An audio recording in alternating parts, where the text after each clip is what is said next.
Thomas and Friends, making tracks to great destinations.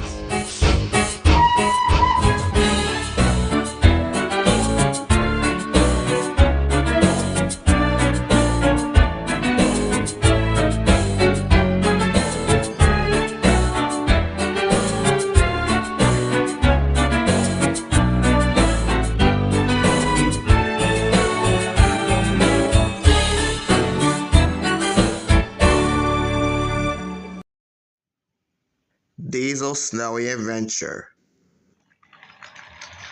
Wintertime was coming to the island of Sodor, and the engines were all clearing the snow. Because in 3 more days will be Christmas. And around the island of Sodor, there was a thick blanket of snow. One morning at the Diesel Works, Diesel had woken up from his good night rest. As he walked out of his shed, he saw a thick blanket of snow. "Wow," said Diesel. "There's a lot of snow around Sodor."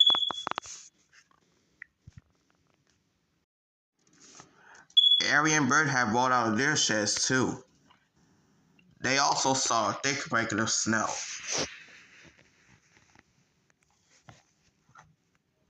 "Ooh," said Arry. "Looks like we have to wear our snowplows." "I know," said Bert. "Unless Thomas and the rest of the engines cleared all the snow so that we won't have to wear any snowplows." "You got the right point there," said Diesel. "And I hope the top hat will give me the special job." Just then, the top hat walked up. "Good morning, you 3 Diesels." "Good morning, sir." "Alright, so since it's Christmas in 3 days now, I need an engine who can go and collect the firewood and deliver it to every station so the station masters can be warm and cozy." "Well, sir, me and Arry are going to be busy delivering slate to the scrap yards and also deliver our goods trains." Okay. Well, Diesel, will you be able to do the job?" "Oh, yes, sir." "Very well, Diesel. Now, since you'll be delivering the firewood, there are some stations locations that I need you to deliver. You need to deliver it at Rattler Station, Wellsworth Station, Mayfway Station, and lastly, you'll deliver it to Vickerstown." "Yes, sir. I will be able to do that." "That's a good, Diesel. Now, Thomas will be delivering coal and take it to the same place that you will be taking it." "Oh, wow. I guess Thomas will be coming with me delivering the firewood." "The coal and firewood is at the shunting yard, so you got to go to Rattler yards to collect them." And so Tom had walked away. "Well, I guess I better be going then." Diesel rolled out of his shed.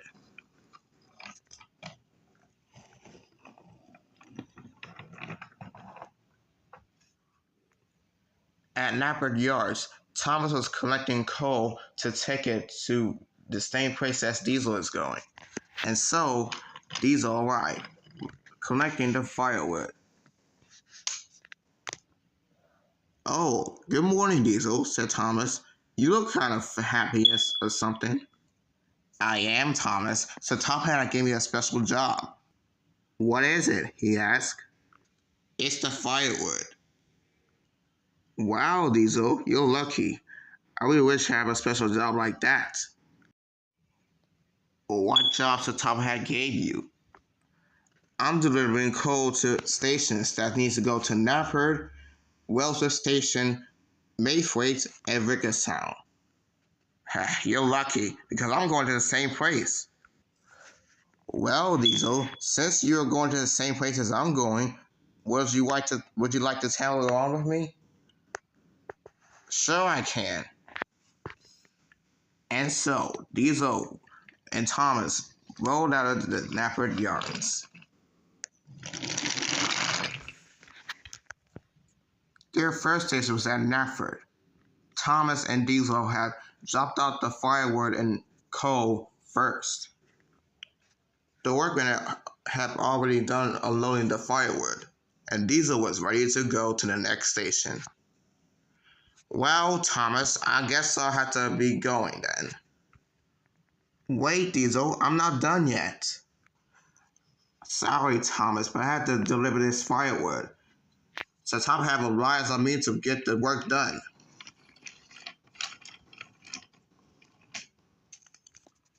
Well, okay, Diesel. See you at the next station.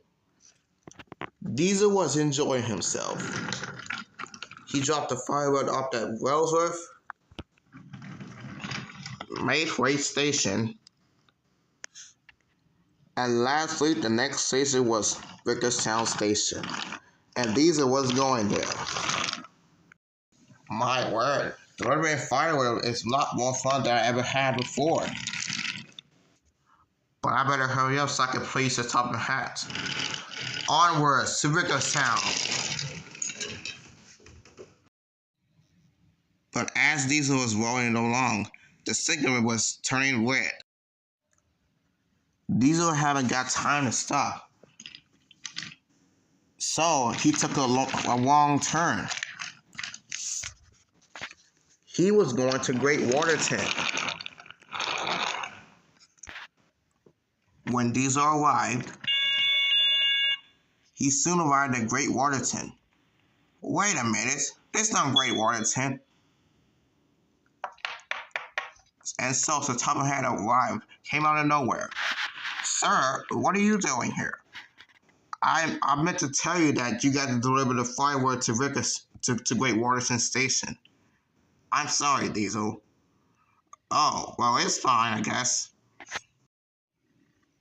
Good. Now keep going on with your work. Since I'm delivering firewood to Great Waterton, what about Thomas? I gotta go find him. And Diesel raced off. Diesel was going faster than ever to find Thomas. Unfortunately for Diesel, Thomas was already arriving. Oh, wait. So Top Hat really remind me about delivering firewood or coal, which I meant to say, to Great Waterton.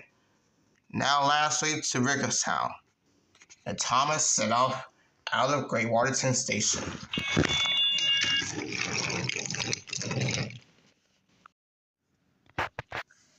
Thomas was pumping slowly and carefully so his wheels won't slip on the tracks, because the tracks were icy. We got 3 more days till Christmas. Thomas finally arrived at Vickerstown, which is his last station. Delivering coal was really fun. Now everyone can be warm. Thank you, Thomas, for the coal, said the workman. But I'm still waiting for Diesel for his firewood. Said Thomas. I could have sworn that Diesel already arrived. Maybe I should go look for him. Thomas pulled out of Vickerstown Station. Diesel was still looking for Thomas until he saw Rosie. Hey, Rosie, have you seen Thomas pass by here? Well, yeah. Why? No reason, but I gotta go. See you later. What's going on to him? Said Rosie. Whatever. Meanwhile, at Rattler Yards, Percy and Emily was taking on coal and water when Diesel arrived. Hey, Percy and Emily, have you seen Thomas anywhere? Well, the last time I saw Thomas was when he was dropping the coal off at Wellsworth Station. and I was doing my mail one and saw Thomas dropping off the code at Mayfreight. And for some reason, why are you looking for him? I had to tell Thomas that he had to deliver the code to Great Waterton Station. But see you later. Percy and Emily looked at each other and was surprised. Diesel raced down the line, still looking for Thomas. But then there was trouble. The big pile of snow that somebody had forgot to clear. When Diesel came around the bend, it happened.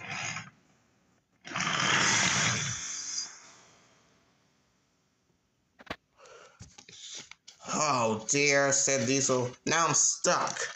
I won't be able to find Thomas now.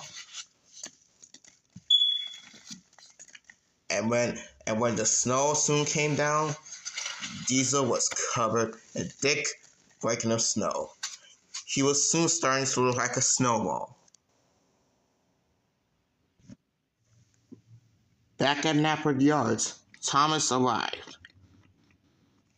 Have you seen Diesel, you two? Yeah, we saw him, Thomas. But the workman had told us that Diesel had crashed into a big pile of snow. Oh, okay. Wait, what? Crashed into a big pile of snow? Yes, that's what the workman told us. Okay, did he say anything about the location that Diesel have been at? He was right near Great Waterton Station. Oh, cinders and ashes. I gotta go find him.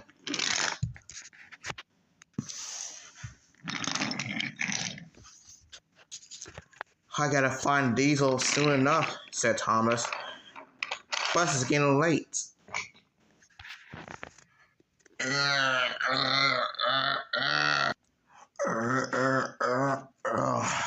It's no use. I won't be able to get out of the snow now.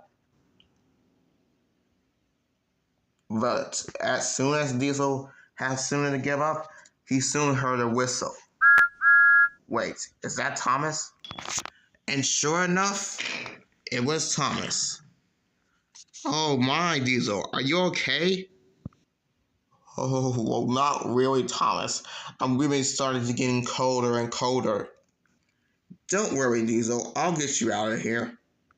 And Thomas soon coupled right back on to Diesel's brake van. All right, Diesel, you ready? Yes, I am, Thomas. All right. And on the count of 3. 1, 2, 3.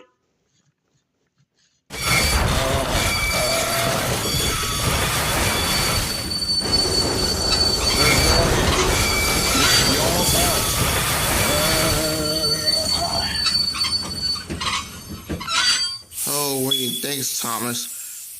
Without you, I would have been frozen. Happy to help, Diesel. Now, where was the last station that you need to deliver the firewood? Well, I'm pretty sure I'm done with 4 stations now. That's the top of my head.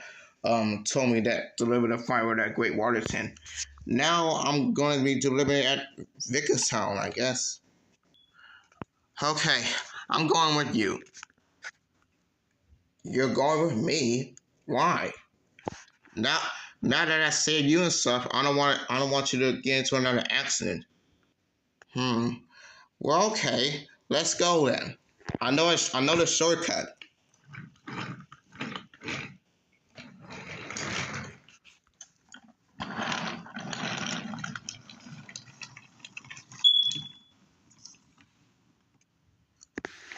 When the signal changed to green, Diesel and Thomas soon set off to Vickerstown.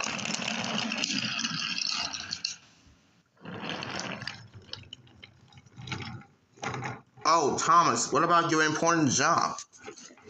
I already delivered mine, so don't worry about it. And Thomas and Diesel arrived at Vickerstown with Diesel's last load for the day. And Thomas invited Diesel to come to Tim's sheds. And they arrived back at Tim's sheds. Diesel, you okay? I'm really okay, Rosie. I will never ever want to be caught crashing into a big pile of snow ever again. You know, Diesel, me and you have something in common. What? What do you mean, Thomas? Because I got crashed into a big pile of snow also. I didn't want to wear my snow plow, but I remembered to wear a snow plow for safety. Well, Thomas, I guess me and you do got the same comment. And also, thank you for saving me there, Thomas. I wouldn't be frozen solid by then. No problem, Diesel. It's my here to help. I should have got Percy or Rosie to come help me also. Or Emily. Just then, some top of had arrived.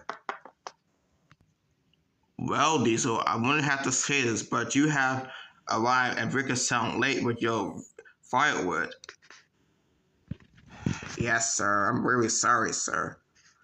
But with the help of Thomas, help you deliver the firewood to Rickerstown, that was very nice of you, Thomas. Thank you, sir. So, sir, are you not mad at me or anything?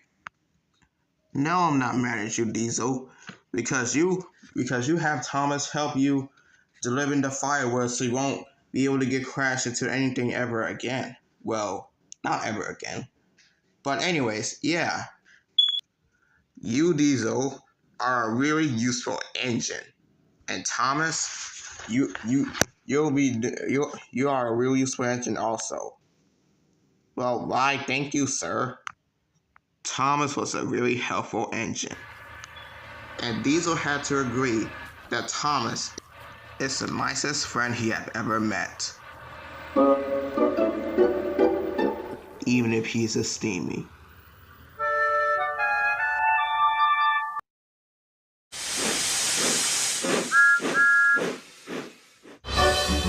Gordon the teacher.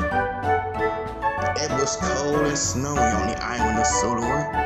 The village children had built a snow engine. They were excited because the New Year's Eve were here. People were coming far and wide to celebrate the new year.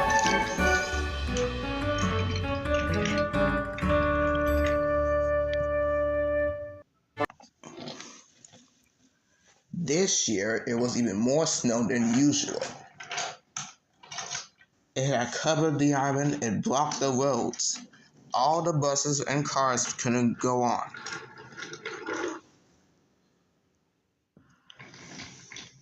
One morning, Sir Thomas came to Timid Sheds.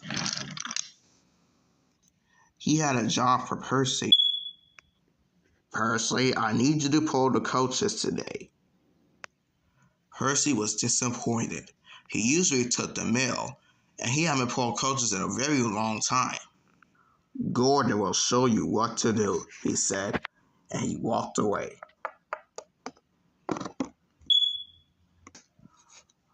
I'm an express engine, said Gordon. I shouldn't be slowed down by a small engine like Percy. And Gordon popped out of the timid sheds.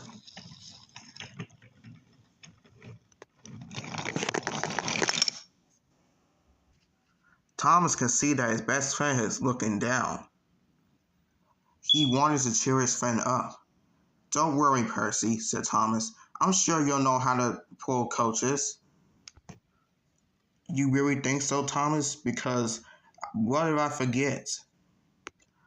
I know so, said Thomas, and it's okay that you don't know how to pull coaches. I know that because you're my best friend, and best friends always help each other. This made Percy feel better, and soon he set out to collect his coaches. Gordon and Percy made their way to Rattler Yards to collect their coaches. But as Percy backed up to the coaches, he bumped them very hard.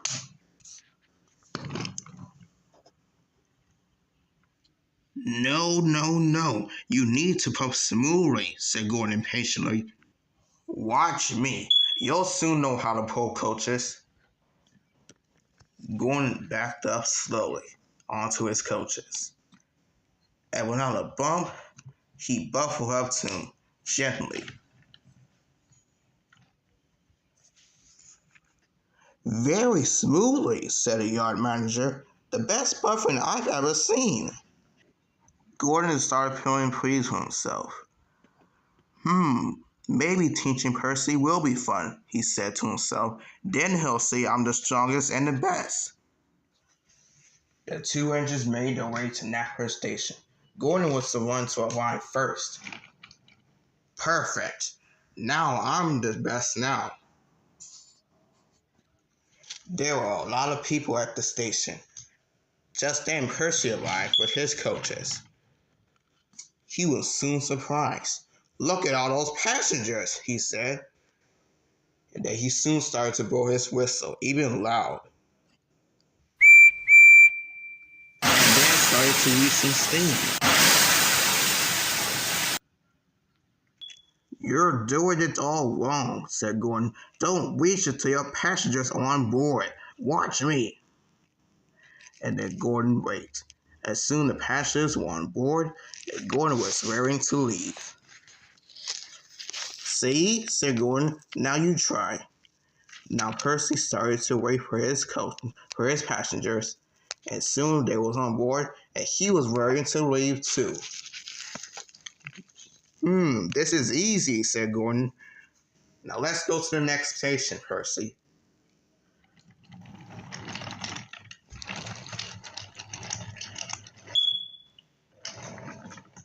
Okay, I guess.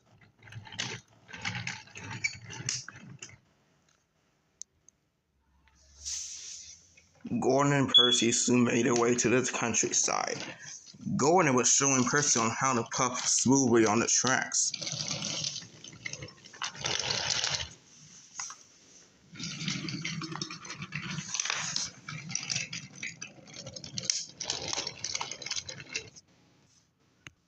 But Percy already knew how to puff smoothly on the tracks because he'd done it while pulling his mail train. Then they soon arrived at Great Waterton Station. But when Percy started to stop at the station, he soon stopped and breathed some steam. "You're learning a little bit," said Gordon, "but you're still not doing it right. Watch me." And Gordon puffed out of Great Waterton Station.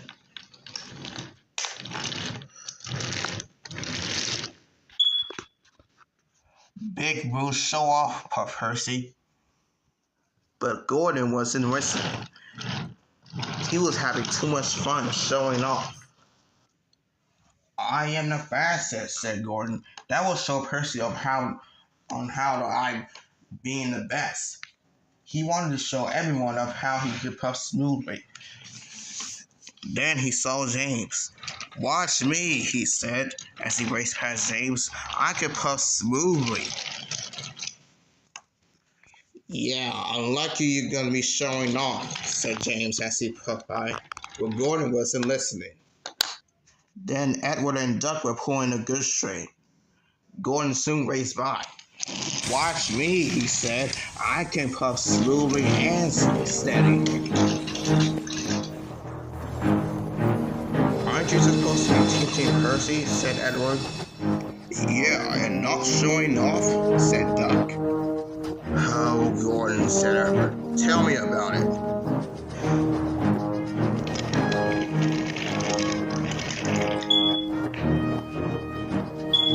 And at the next station, Thomas was waiting for Percy to arrive for his coaches. But then Gordon started to approach the station. "Watch how smoothly I can go," he said excitedly. Gordon was showing off so much that he didn't know that the tracks were icy. Gordon slid right, not past the station, but because the tracks wouldn't set the points for him, he started to slide into a siding. Everyone watched as he popped into a big pile of snow.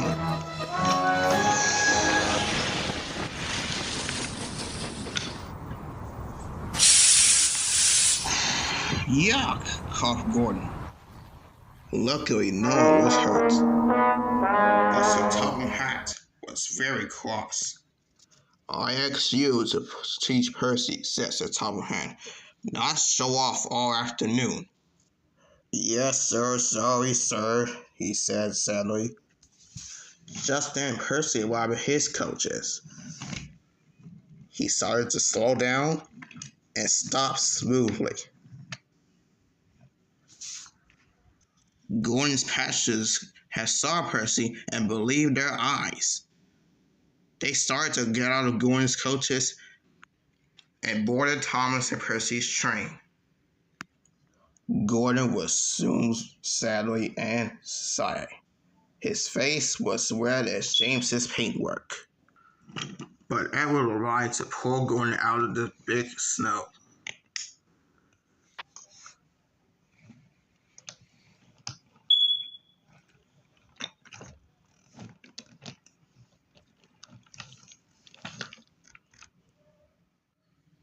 Later on at Vickerstown Station, it was time to go home.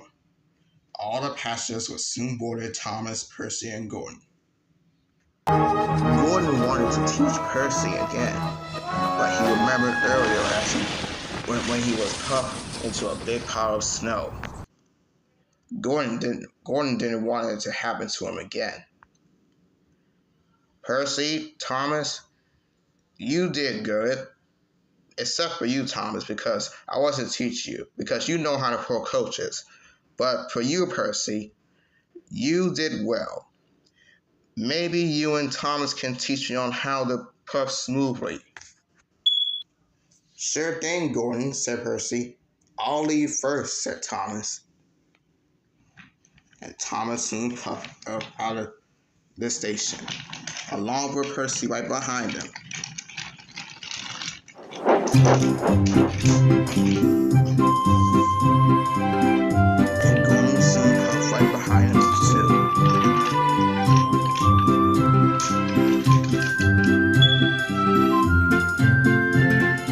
The two actors were having so much fun teaching Gordon on how to puff smoothly.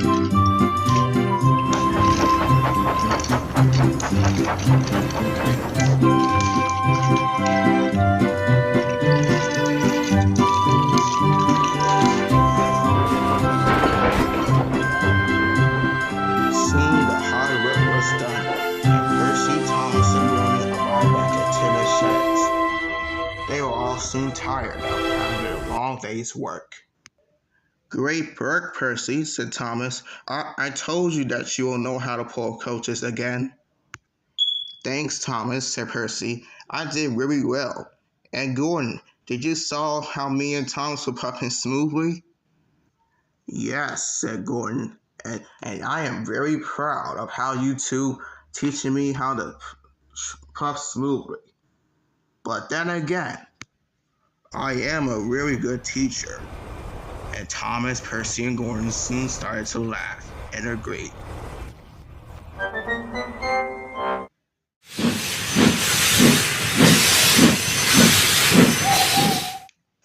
Stanley and the Blizzard Snow Wind. The weather on the island of Sodor had came better for the engines. The blizzard was coming.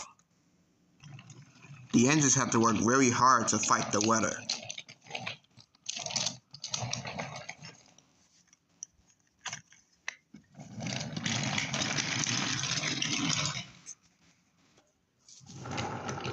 This meant that all the engines had to go slow because of the bad weather.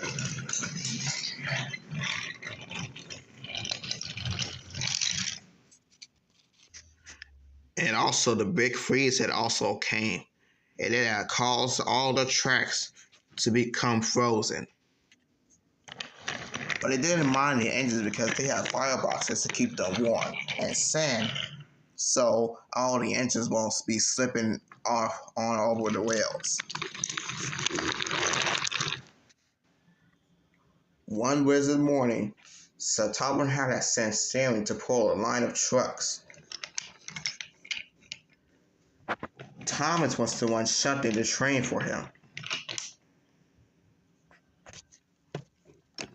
There you go, Stanley. Your trucks is all ready. Thanks, Thomas. Boy, oh boy, it's a really blizzard today. I know, right? I had to clear all of the snow off, and when I was doing that, the blizzard had came. I hope it won't cause a big freeze like 7 years ago. Yeah, 7 years ago. Oh yeah, Percy. Yeah, 7 years ago we was out of coal, and all the diesels had to do all of our work. What a nice throwback you got there, Percy. Thank you. Alright, I guess I'll have to go and pull these trucks away. And Stanley set off.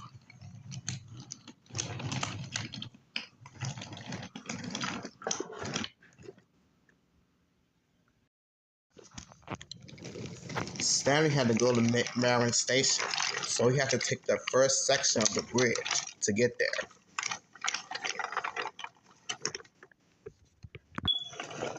Said Stanley. Seems like the trucks are causing troublesome. But to the truck's mind, they were gonna.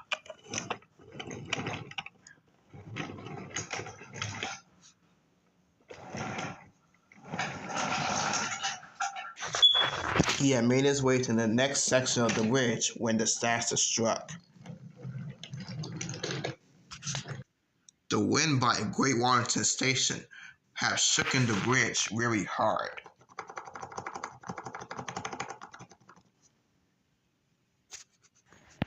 And this may cause the bridge support to cave in.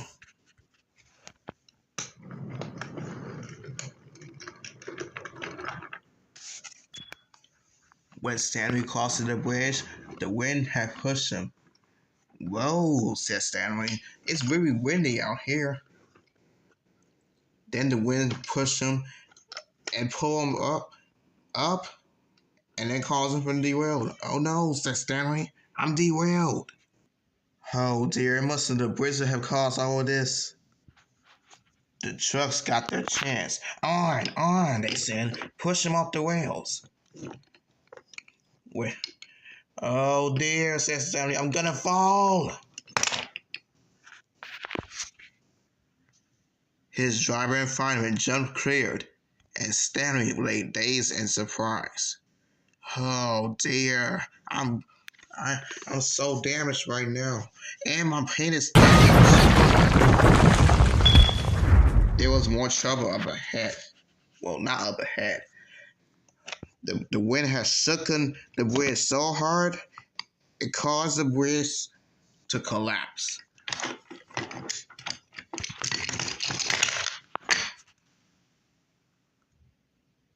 Some of the trucks had came off the rails, except for the 3 trucks and the brake van. Stanley had fell.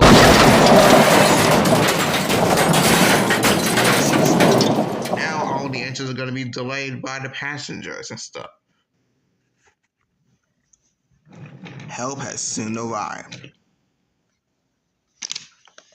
Edward brought the breakdown train, and Rosie arrived to take the rest of the trucks to their final destinations.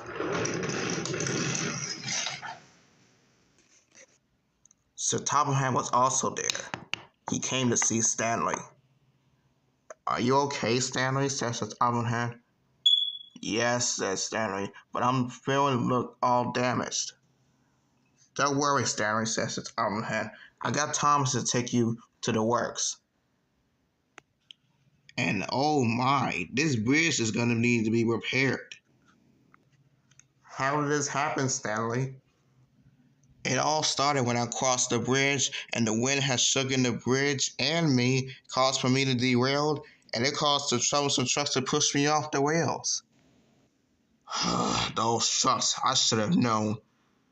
Well, Stanley, when you're done being fixed and stuff, I want you to pick me up at Napa Station and go to the center yards and collect the trucks the ones that you was talking about.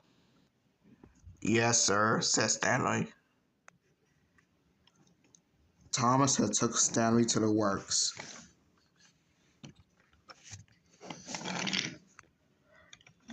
And so Tom had to let Thomas stay with Stanley to keep him company. When the next day I came, he was good as new and wanted to cause some mischievous trouble. He arrived back at Rattler Station to collect the top hat.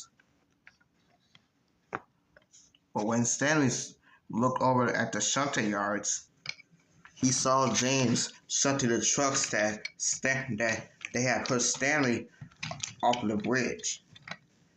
Hold back, shut up. And James bumped them very hard. Oh, now behave yourselves.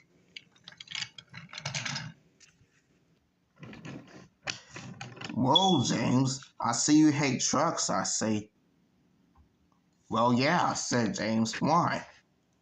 Well, it's because they have pushed you off the bridge and stuff. Yeah, I heard about it and stuff. Are you gonna get a revenge on him? Yeah, said Stanley. So Top of Hat also coming too. Well, okay. I want to see it. Well, you can come along. Okay, let's go.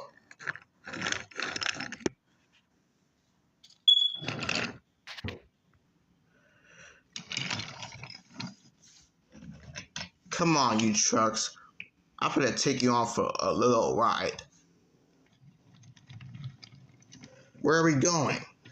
You'll see.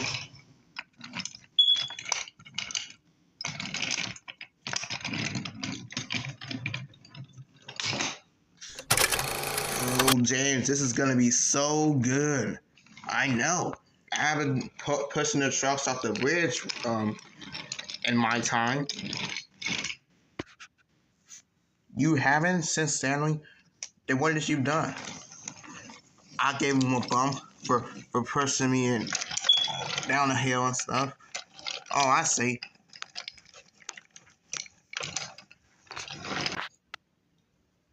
James and Stanley were going to the same place where Stanley had taken the trucks.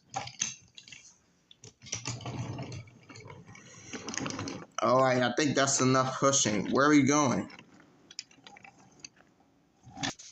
When the trucks looked, they were going to the same place where they pushed Stanley off the bridge at. I think you can stop now. They still haven't listened. Then it happened. No! Said the trucks.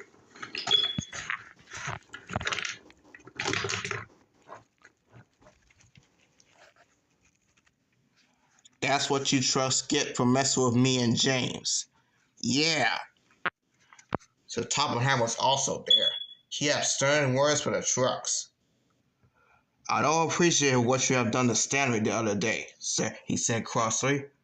And from what I see here, you was bumping James there as he was sent to you in the buffers. So, as a punishment, you will all go work on rubbish duty. And if this happens again, I'm going to have to scrap you. Please, sir, said the trucks, not rubbish duty. I don't want no more words for you. What you have done was wrong. When James and Stanley saw Sir Tom had told the trucks off, they had started to laugh, and Stanley had the most laughter of all.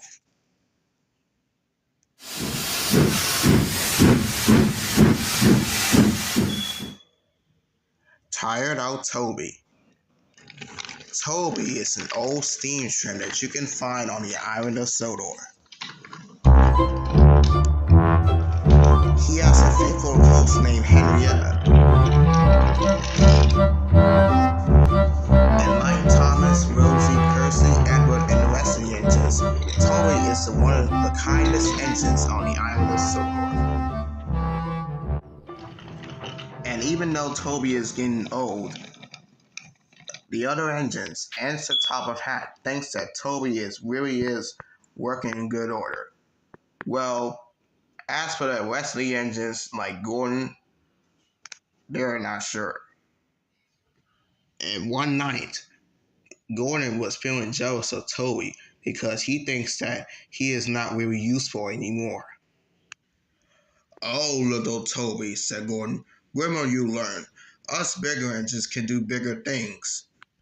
You know, we might not be as kind like Edward, but we can do work that is most fast and more important than ever." "Yes," said James, "even the splendidest engine like me can do all the work by faster pace." All the other engines, especially Duck and Diesel, heard what Gordon had just said, and they started to spoke up. "Now, Gordon," said Rosie, "what did Toby ever do to you?" "Well, like Edward here, he helped me on my own hill not a few years ago, a long time ago." "And," said Edward, "don't forget about that time where I almost didn't want to help you up this hill." "Well, that's different," said Gordon. "I am still the pride of the express line." Whatever," said Thomas. "Toby may be old, but he can still get the job done as like Sir Topham had told him. And us engines. And James, what did Toby ever do to you?" "Well," said James, "he didn't actually did nothing, but I had to push Toby and my coaches to the next station. But that was back in the 90s, if you get by me." "Well, oh yes, I remember that." "But you don't get it. Us engines works really quick and nice. It's other than like old Toby here." That made Toby feel very sad. That made the other engines cross, but didn't want to say a word. And what does James know?" said Duck. Toby may be old, but he still gets the job done as the top hat gave him." "Yes," said Thomas, "and Toby is our friend." "Don't worry, Toby, we got your back." But Toby didn't think so. He think that he is not really useful anymore. The next morning, all the engines were awake, except Gordon and James. They were still sleeping. But Percy arrived at Sir Topham Hatt. "All right," said Sir Topham Hatt. "Percy asked me to take me by here, so what's the meaning of this?" "Well, sir," said Duck, "last night Gordon and James were saying rude remarks to Toby, and I think that the two of them need to be taught a lesson." "I agree," said Edward, "and I want to see what Toby can do and stuff. So can you help us, sir?" "Well, I guess if Toby wants to teach Gordon and James a lesson, then I guess that's settled then. Toby, you may be old, but you're still my engine. And engines, well, actually my engines don't get scrapped. They get the work done, and I appreciate that." Soon, all the engines smiled at Toby. Toby was ready to get Gordon and James back. While the engines were getting ready, Duck was shunting Gordon's train. And instead of pulling his express train, Sir Topham had to ask Henry to pull it. "All right, that should be it." "I bet Gordon will smoke that way he sees this." "Yep, I agree, Rosie," said Thomas. "Oh, there he comes now." "Stupid goods train," said Gordon. "I don't even want to pull this train. I'd rather pull clean express coaches." "Well," said Duck, you gotta pull them anyway. And plus, you gotta be cautious with the goods trains and stuff like that. "Oh, please," said Gordon. I've been on this road for a many long time. I know how to handle trains like this. Goodbye." Gordon rushed out.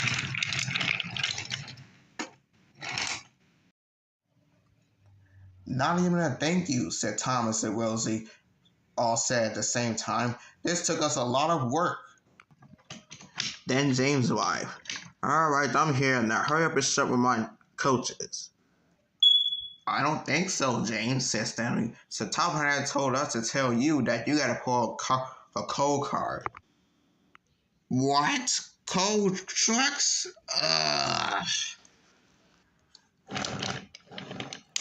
And Thomas shut to James's train. And when the guards whistle blew, James set off. "Goodbye, James," said one of the engines. "Don't let your paintwork get all cold on you like a few years ago." Rubbish. "Oh, they will be in trouble now," said Thomas. A few minutes later, the rest of the engines arrived to see the scene of Gordon. Gordon was racing along with this goods train. "When I'm done getting this train delivered, I'm going back to pouring coaches." When Gordon went up his hill, he soon getting slower and slower and stopped. No, I gotta go on," said Gordon. "Come on, trucks, let's go." Gordon still kept going on, but his wheels spun and then stopped. Oh, the indignity! Thomas, Edward, Rosie, Stanley, and Duck all laughed. Oh my God, that was so funny. "How do you like getting stuck on your own hill, Gordon?" Gordon didn't say a word. Soon, Edward heard James's whistle. "I think he's coming this way," said Edward.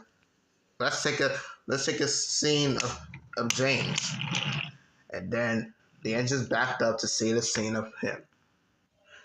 James was going at his fast speed and almost fell off the track. When James realized he was going too fast, he screeched to a stop. And as he did so, coal flew everywhere and all over James's splendid paintwork. Drat," said James. Now I'm covered in coal.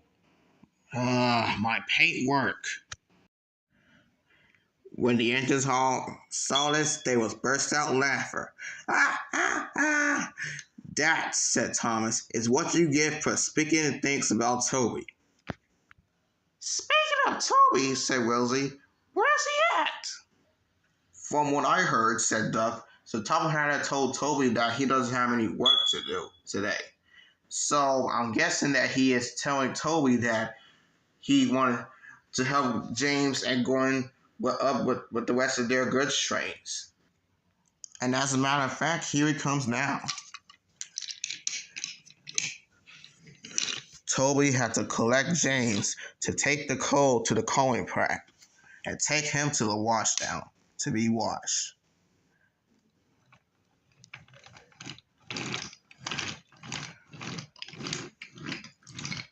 "And what did you say, Toby?" "Oh, my paintwork." "Sorry?" "Oh, I meant, thank you, Toby. Thank you. You may be old, but you'll get the job done." "Thanks, James," said Toby. I really like to hear that." "There you go, Toby," said Thomas. "Good job of taking James to the rest of the way. Now you have to take Gordon and push Gordon so he can deliver his goods trains." "I'm on it, Thomas," said Toby. And Toby pushed as hard as ever he could. Soon the train was moving. Toby pushed with all his might.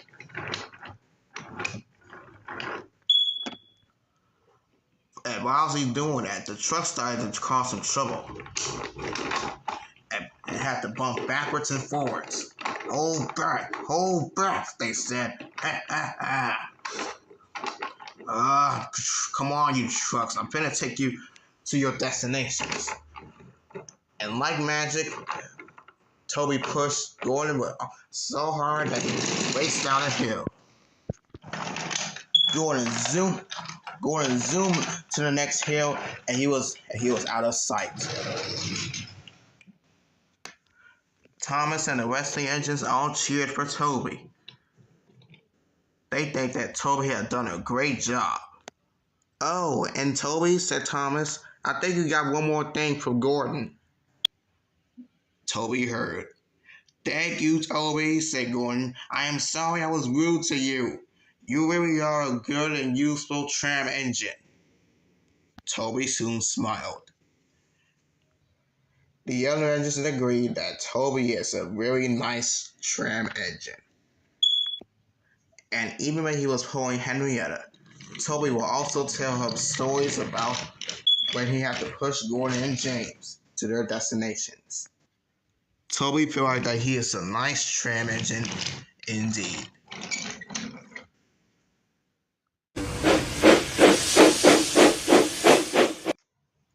Henry and the Teenagers.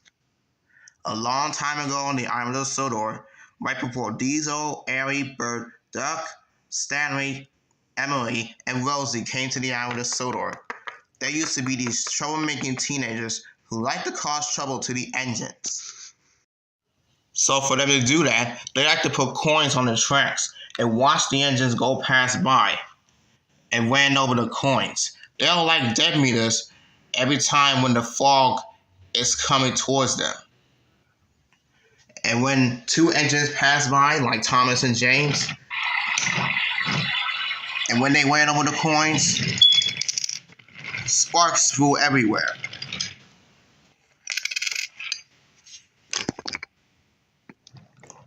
When the teenagers saw this, they began to laugh. But to the engines, it wasn't funny to them.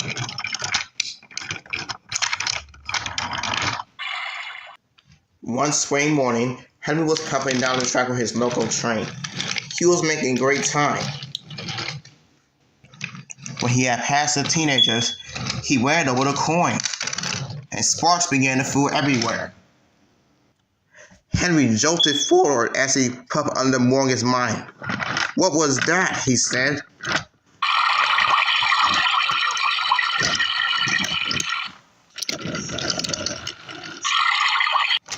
Henry came to a stop by Great Waterton. His driver got out of the cab and checked Henry's wheels. Said his driver. Looks like a coin got stuck to your wheels, Henry. It must be them teenagers. Oh, we gotta do something about those teenagers because I dealt with those two before. That night at the sheds, the engines were talking about those teenagers and how the rough day that they had. I am getting sick and tired of those teenagers, said Percy. Me too, interjected Thomas. Those teenagers need to be taught a lesson. They almost made me fall off the track and ruin my paintwork, said James crossly.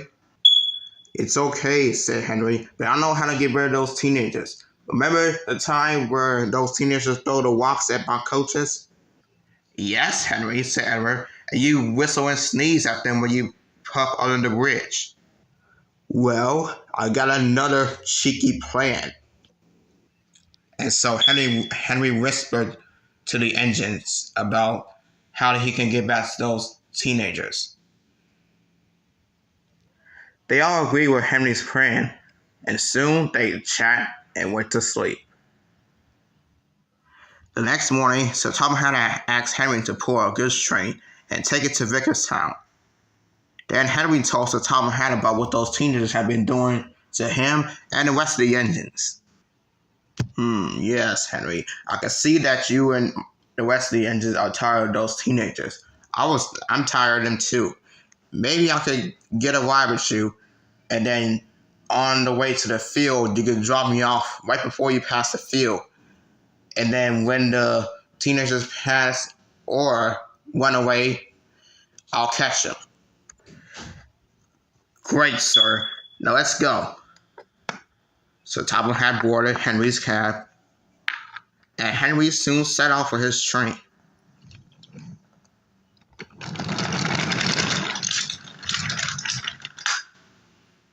Henry arrived at the field, and he don't see the teenagers at the field. Great, now is our chance. Great, says the Topham. Now I'm going to go to that corner when those teenagers run past here. and I'll catch him while I'm at it. And you, Henry's driver, can put gun and powder on the tracks where they can put coins. And Henry will land over them, and the teenager will be disappeared. Great. Let's begin our plan.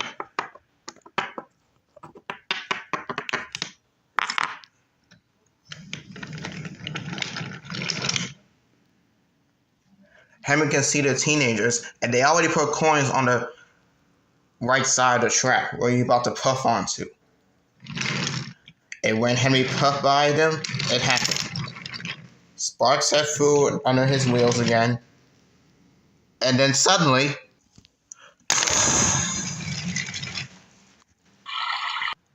oh dear, we blew up the train. Run for your lives! Okay, stop right there, you two. So this is what you have been doing, putting coins on the tracks so it can frighten my engines? No, sir, we wouldn't do it. Liar. Wait till I tell this to your parents. Come here. No! Henry saw the whole thing and began to laugh. We did it, he said. Hopefully we won't be able to see those teenagers again.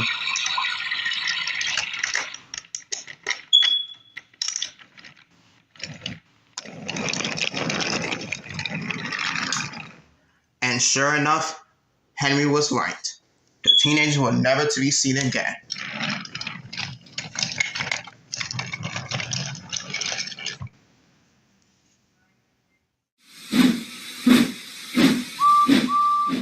April Fools for Rosie.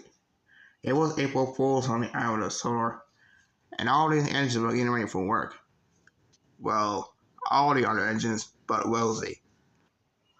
Rosie was still half asleep because she was enjoying her rest. Suddenly, Gordon had woken her up with his whistle. Little Rosie, it's time to get up. You gotta shut my express coaches. What? Huh? Gordon, why you have to wake me up? I was still half asleep. And also, ain't Thomas supposed to be shoving your express? Well, yes, but I'm getting Thomas a break. So you're gonna have to shove my express coaches. It's at Napper Yards. So you hurry up now. And Gordon set off, proudly out of his shed. Oh, and Rosie, you also have to shove my train too, said James. It's also at Napper Yards. And James set off. Silly big engines. Why can't the tanker just give them a chance to wake up? I know, right, Rosie? Because when I first came to Sodor, Gordon used to be doing this to me too. I just wish I could pay him out. Then an idea flew to Thomas's phone. Say, Rosie, guess what today is? What? April Fools. April what? April Fools. It's a time where you have to prank someone every year. Oh yes, I forgot about April Fools. So, what plans do you got for me, Thomas? Well, the plans I got is Gordon and James's train is at Napper Yards, so how about this? So, you suck Gordon's express train onto James, and then you suck James's goods train onto Gordon. Thomas, I hate to say this, but you're on. And Thomas and Rosie set off to Napper Yards. They couldn't wait to burst off of laughter. On the way, the two saw Diesel. Oh, good morning, Diesel. How'd you sleep? I slept good, thanks, Thomas. So I heard that you and Rosie gonna play April Fool's prank on Gordon and James. Can I be in it? Sure. Alright then, let's go. The three engines arrived at the yards. They can see all the coaches and the goods train that Rosie need to be shunted. So what's the plan, Thomas? Well, Rosie gonna shunt Gordon's express onto James, and then she gonna shunt James is train onto Gordon. Yep, that's right, said Rosie. And plus, Thomas, you need to watch over your script. Yeah, sorry. Meanwhile, at the station, James was waiting patiently for his train. But now Gordon, he was being impatient. Where are my coaches? Gordon, said James, you know you have to be a little patient, right? I am being a little patient, but some reason Rosie is taking too long. Coming, said Rosie. Just be patient. Gordon and James didn't notice of Rosie's prank.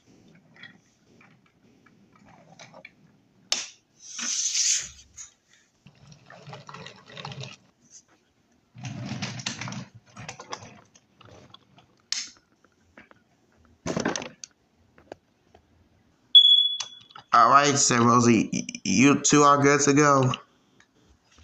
Finally, Rosie, said Gordon. Hope you all try again to be on time tomorrow. James saw Gordon's train. That was like my train. Whatever. And James set off with Gordon's express. This is gonna be so cool, said Thomas. Gordon raced along the track to get to the first station. At the first station, the passengers were waiting for Edward's local train until they saw Gordon coming around the corner with the goods train. When they saw Gordon pulling the goods train, they burst out with laughter. Ha ha! A big express engine pulling freight cars? Gordon could hear it all the way as he puffed into the station. How dare you insult my express? And Gordon reached steam at the passengers as he passed by. Meanwhile, James was heading towards Vickerstown. He thought he was pulling his goods train to Vickerstown, but instead he had Gordon's passengers. Said James. You trucks are not being troublesome today. I'm surprised of that. Hurry, hurry, hurry, said Gordon to the coaches. He thought he was talking to the coaches, but instead he was talking to the trucks. We deserve more punishment than this. I know, said a second truck. When we get to Gordon's hill, we're going to push Gordon right down the hill and then knock him right out the rails. Gordon was very pleased with himself.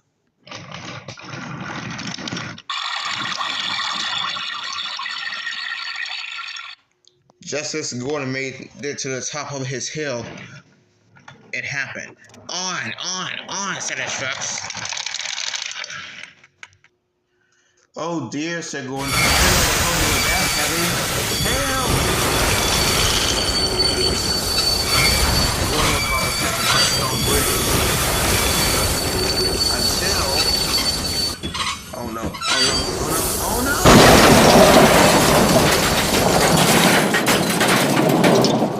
Luckily, no one was hurt.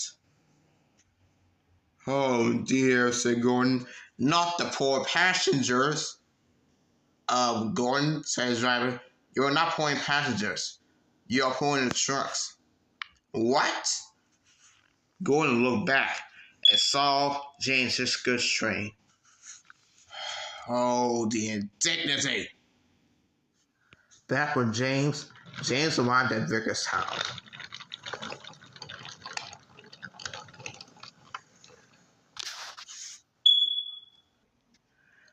The manager was surprised. James, why did you got Gordon's express train? And where are your surprise of goods train? What are you talking about? It's right here. No, James, look back. James saw that he was pulling the express. So I was pulling the express the entire time? Just then, Sir Topper had arrived. James, where are your express? I meant your trucks. Sir, it wasn't my fault. Why don't you ask Rosie, Thomas, and Diesel? They're the one who was shunting my train. Well, not Thomas and Diesel, but Rosie.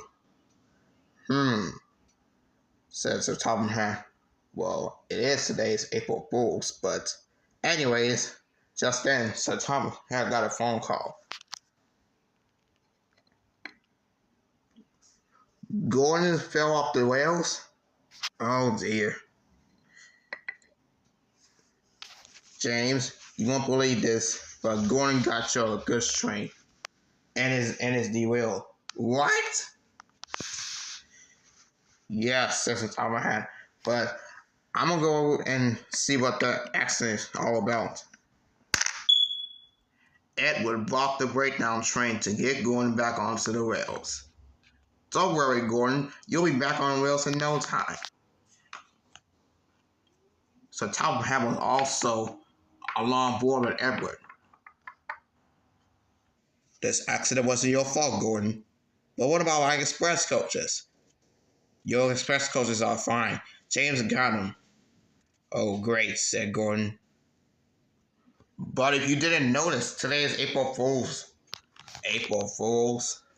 It must be Thomas, Rosie, and Diesel's pranks. No, and not just only Thomas and Diesel. It was just Rosie. Watch, you'll see. When Gordon arrived at Rattler Station, he was surprised. April Fools, said Thomas and Rosie all together. So all this was your plan, Rosie? I meant plan. Crud, I need to watch my script or something. Yes, said Rosie, it was my plan. Thomas and Diesel helped me out.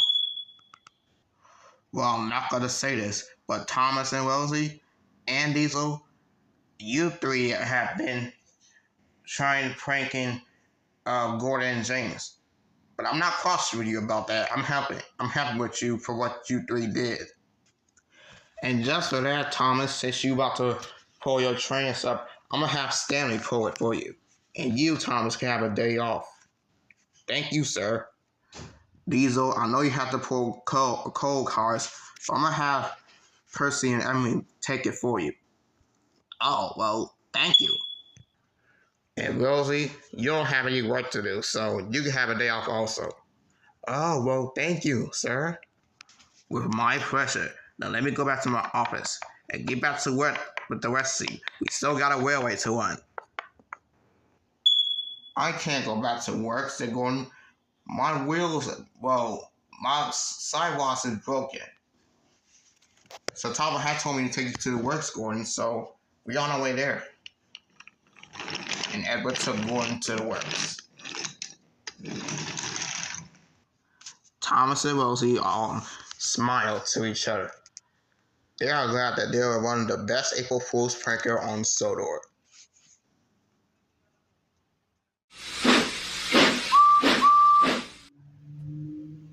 Gordon forgot. Gordon was pulling the express, but as time went on, when Gordon is resting, some others will take the express for him. His express line runs from Rattler to Vickerstown, but Gordon doesn't mind. As he said, he was built for passengers. He was not to build for shunting.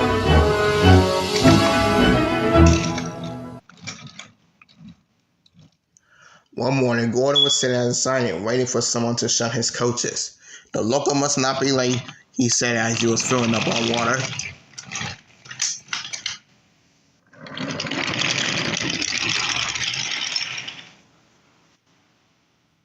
But as time went by, no one was shunting Gordon's Express at platform 1. And this made the big blue engine lose his temper. Where are those unreliable tank engines? He bellowed crossly. There's gotta be someone who shut my train. Just then, James was popping past with a slow goods train that needs to be taken to Marion Station. Ah, said Gordon, you should be the one who shut in my train. Sorry, Gordon, I have my own train and I'm already late, said James. Well, perhaps you could tell me where those tank engine is, said Gordon crossly. They're busy with their own work. Well, then who was supposed to shut my train? I think it's gonna have to be you, said James. And he puffed away, teasing.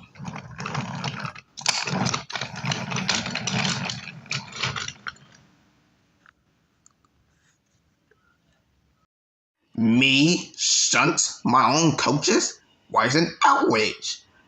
I'm not built to shunt. I was built to pull the express. Tank engines was supposed to shunt my trains, not tender engines. Suddenly, the signalman had to switch the points for Duck to go onto the other line. Instead, he switched the points that was supposed to be going to the line that Gordon started on. Just then, Duck was approaching.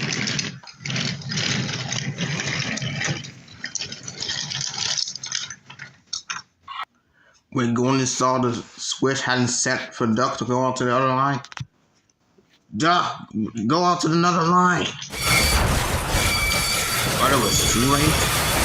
Duck stopped just in time.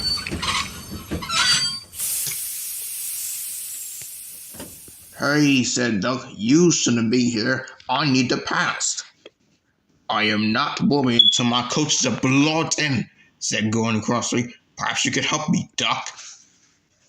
Move over. You're making me late. No, I am not moving till you bring in my coaches. And so it happened. The two had argue until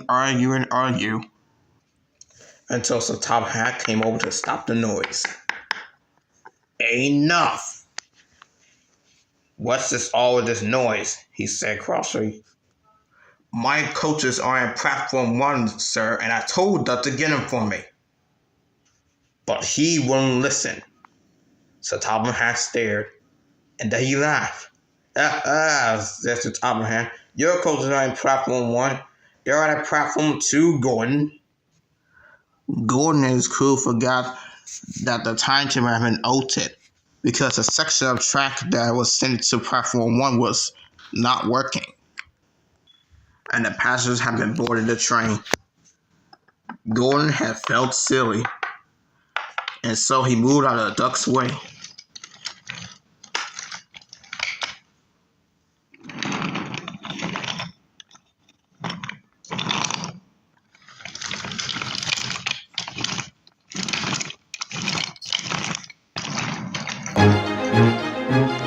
And then he left the station with his express.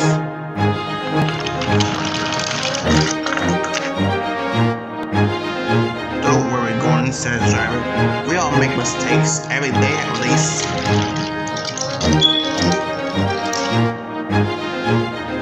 Gordon hoped that he would never have to be late to his express train again.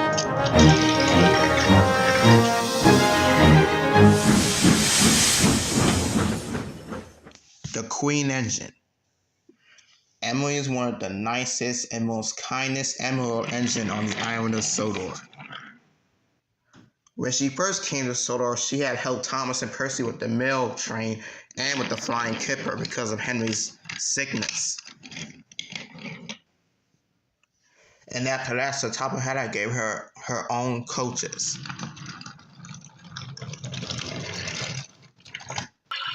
She also likes telling everyone what to do, but the engines think that Emily is being bossy.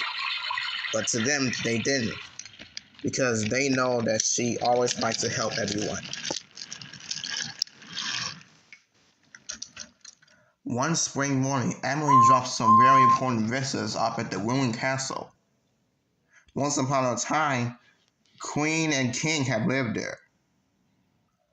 I would like to be queen, she said to herself, and then I could tell everyone what to do. Nearby, Percy and Toby arrived to shut some freight cars.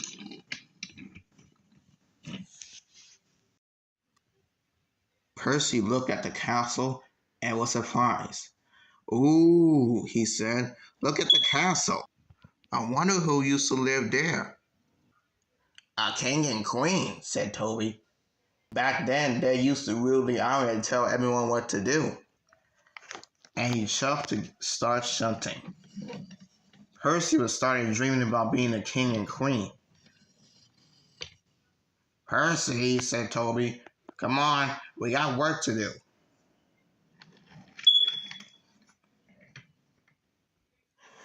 Waiting for passengers is boring, Emily said to herself.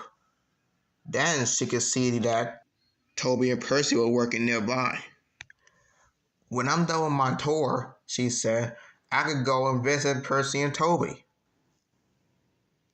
And so the visitors boarded the train and Emily set off. It will be fun to visit them.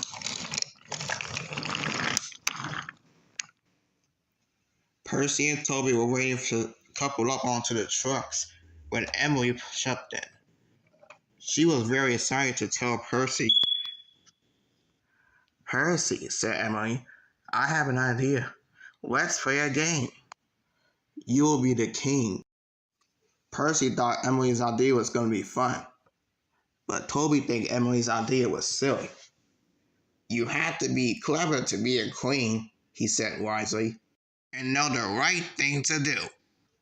"I always know what to do," Emily said. Toby laughed. That made Emily cross. "I'll show Toby that Queen Emily could know better," she said crossly. Toby was coupled onto his freight cars. Percy thinks that Toby's trucks will be troublesome. "Don't worry," said Toby. "I'll be back soon. If you can manage about the trucks, or if you cannot, wait for me and I'll help you and tell you what to do." And he steamed away. A few minutes later, Percy tried with his trucks, but the troublesome trucks began being troublesome. Hold back, hold back. Why can't you trucks be less troublesome?"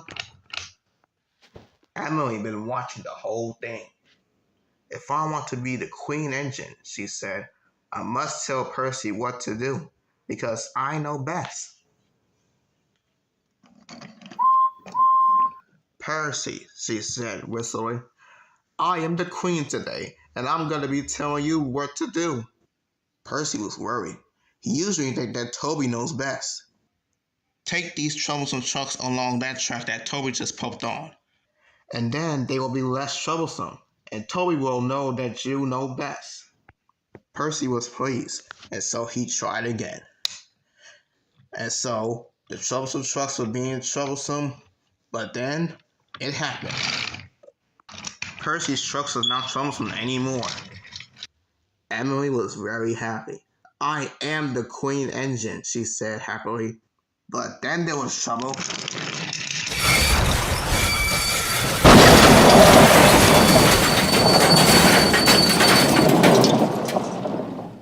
When the dust cleared, Emily was there at the scene of the accident, right by the castle. The trucks had ran into Stanley while he was puffing on the tracks, and a load of coal had spilled all over the tracks, and one of the trucks had hit the telephone pole. "Percy," cried Stanley, "you're not supposed to be on this track." Emily was shocked. And then there was more trouble. There was another accident. It was Toby. His wheel struck the telephone pole and he was derailed. Emily knew this was her fault. The telephone pole was struck so no one could call for help. Stanley's paint was covered in coal dust. And Percy was fine, but he was derailed also. "I am sorry," she said. "I don't know how to be a queen. I don't even know best." And also, I'm not a really clean engine. You were right, Toby. Queens need to be clever. But I'm not as clever as I think. Toby smiled. You are the clever and nicest engine, Emily. But the one thing you need to do is you gotta get help. I'll steam to the station so they can call for help. And Emily set off. Soon, help had arrived. Stanley was taken away to the works, and the workmen arrived to fix the telephone pole. And Percy and Toby was able to work again. But Toby had to fix his cow catchers because his cow catcher was broken and needed to be repaired. And Percy was able to take his train again. Just then, Sir Topple had arrived. He was very cross. Emily, he boomed, you have caused confusion and delay. Luckily, Toby knew what to do. I'm sorry, Emily said. Knowing the right thing to do isn't as easy as I thought, but in future, I'll leave that to a queen, or a king, or to Toby. And the three angels laughed and laughed.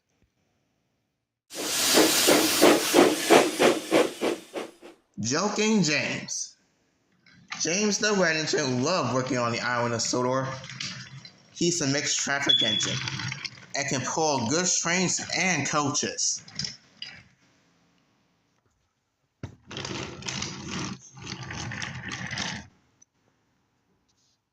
He was proud of his red paint, and his driver was too.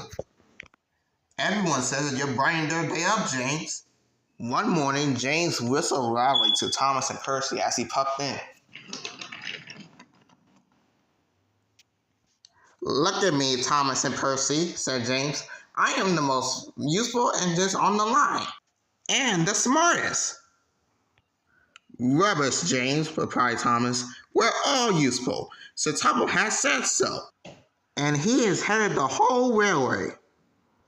You know what, James? Chimed in Percy. What, Percy? You're getting all puffed up. James puffed away crossly, leaving Thomas and Percy looked at each other and was confused. Later, he was still boasting to Gordon. I am the pride of the line. I saw you pulling freight cars, snorted Gordon. You're on your goods engine. I pull coaches too. Well, not as much as I do. But Sir Topple has plans for me. James was always making these things up, but Gordon believed them. What plans? You'll see, Gordon. Oh dear, now what do I do? The next morning, Thomas was shunting shiny coaches.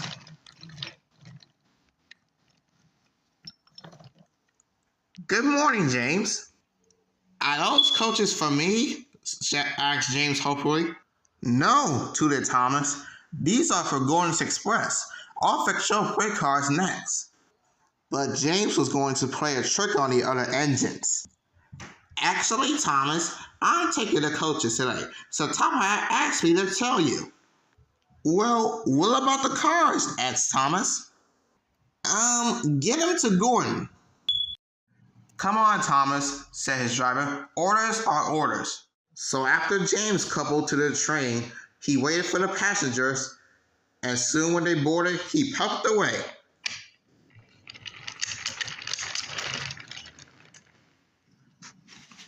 Thomas returned with the freight cars. He saw Gordon standing on the siding. Little Thomas, begged Gordon, where's the express? Thomas told him about James. James took them. So he wanted me to tell you that you're taking freight cars. Pah, me? Pulling goods trains? Disgraceful. Gordon's driver was also cross too. Wait until Sir Topple hears about this. Meanwhile, James was enjoying himself enormously.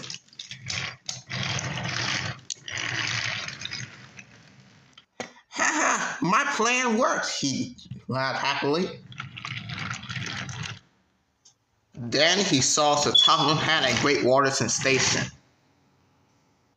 Some jokes are funny, but not this one, James. You have caused confusion. You will now stay in your shed until you want it. Yes, sir, said James sadly.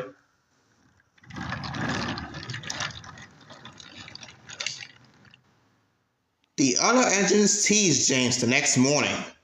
I wonder who will be pulling the express today, said Gordon. I expect it to be you, replied Henry.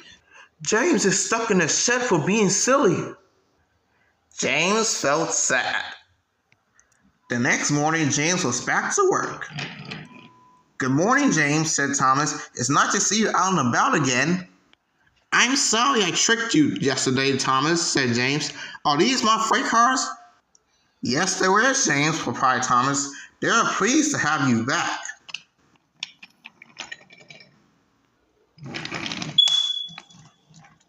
James set out to the harbor with his freight cars.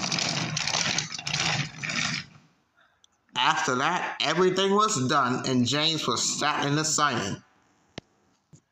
It's time to go home now, James, said his driver. No passengers or freight cars. It's just me and you. But his driver was wrong. As soon as a person came up walking towards them. Excuse me, said the man, but I have a meeting with the top of the hat, and I mustn't be late. If it's okay if I ride back with you? Of course you can, said James's driver, and then he whispered to James. That's the railway inspector, he said. James was most impressed. He steamed down the line smoothly and quickly as he could. And afterwards, James arrived back at Rattler Station safely and sound. And the railway inspector told the top of hat everything. This clever engine gave me a smooth ride. You must be proud of him, sir. Yes, indeed, says the top of hat. Once again, James, you are a really useful engine. And James had to agree.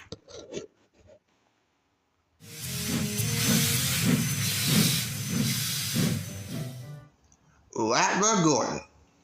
The engines of the Sodor Railway were always busy.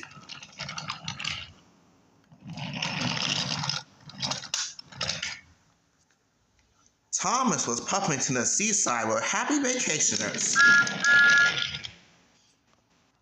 And Gordon pulled the express.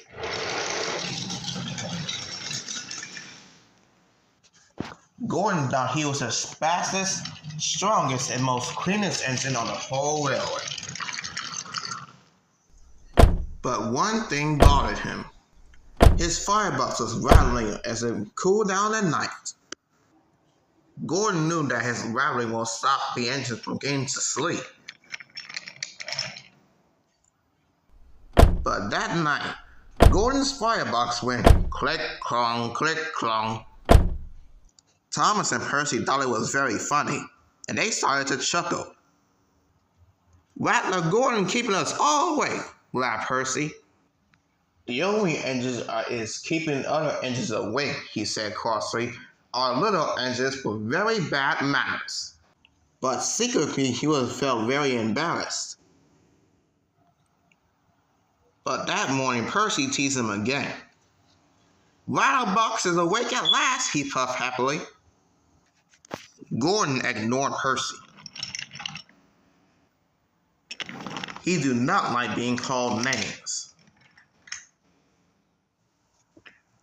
I'm the strongest and the best, he puffed to himself. Strongest and best, I pull in the express. He wished that the other engine would remember that. Later, Gordon pulled into Rattler Station. Emily was there. Oh, look, she said. It's Gordon. He's pulling the Click-Honk Express. This made Gordon even crosser indeed. Especially when Diesel came up. I hope your Click-Honk gets better soon, Oil Diesel. See you later, Rattler. Emily laughed and laughed. Gordon felt very cross indeed. He thinks that it was time for the other engines to treat him properly. So later at the water tank, he pulled up ahead of James. James was surprised. And later on, Percy was shunting Gordon's coaches into number 1 platform. Off you go now, Percy, said Gordon. Thanks for shunting my coaches, but this is my number 1 platform. Little engines shouldn't hang around. You're a bossy big blue boiler, he said quietly as he puffed away. A few minutes later, Gordon told the other engines to give him a polite toot-toot whenever they saw him. But why? Asked Thomas. He was very puzzled. Because, said Gordon grandly, I am the strongest and the best.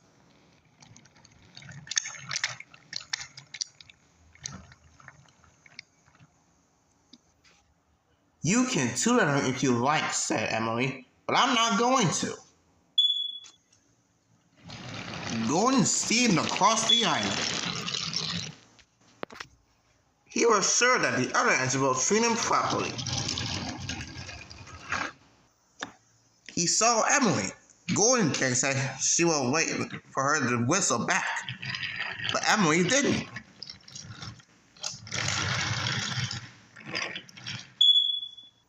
He was so cross that he didn't see the signal telling him to stop. And he didn't see that Emily was pulling a good string up ahead until it was too late.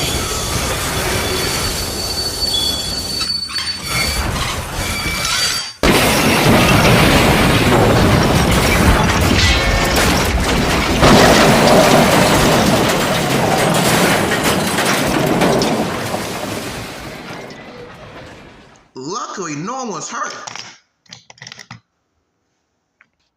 But Gordon came off the rails and he was covered in milk.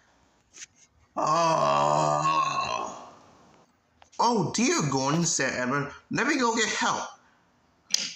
And Evan puffed away to get a breakout shrink. While he was doing that, Percy puffed up towards him. Hello, Gordon, said Percy. I see that you're not the cleanest engine anymore. After that, James puffed up. I don't think that you will be pulling the express for a while, Gordon, he laughed. Then Thomas arrived. Gordon's a mess, he's launched a milk he is, puffed Thomas, laughing. Annie, Clarabelle, and even the passengers laughed. After that, Gordon was back on the rails. Henry took his passengers the rest of the way. Gordon felt very foolish indeed.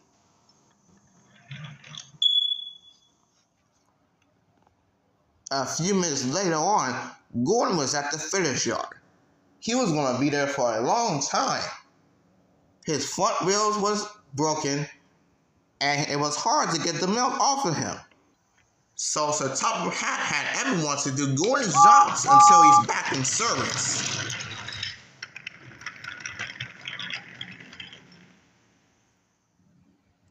One evening at Timmy's sheds, Henry huffed. It's hard work pulling the express. Yes, agreed Emily. Gordon thinks that he is strongest and fastest to pull the express. I miss Gordon, said Percy sadly. I miss having his rattling to go to sleep. But next morning, Gordon felt very better, and he was back in service.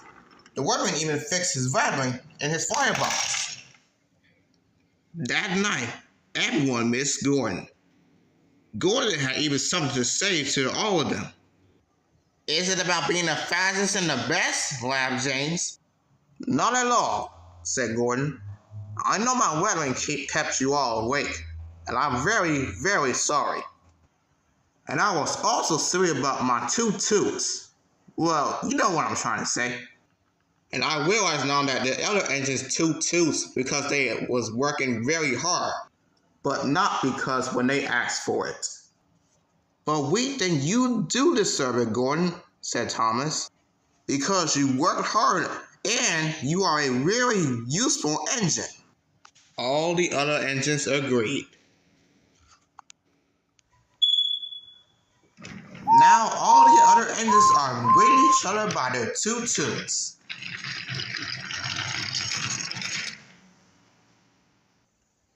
And even for their hard work on Chatham Heights Railway.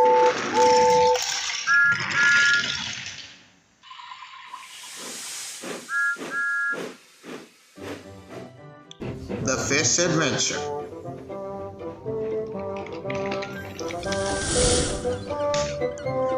One night, the load of fish was ordered on the island of Sodor.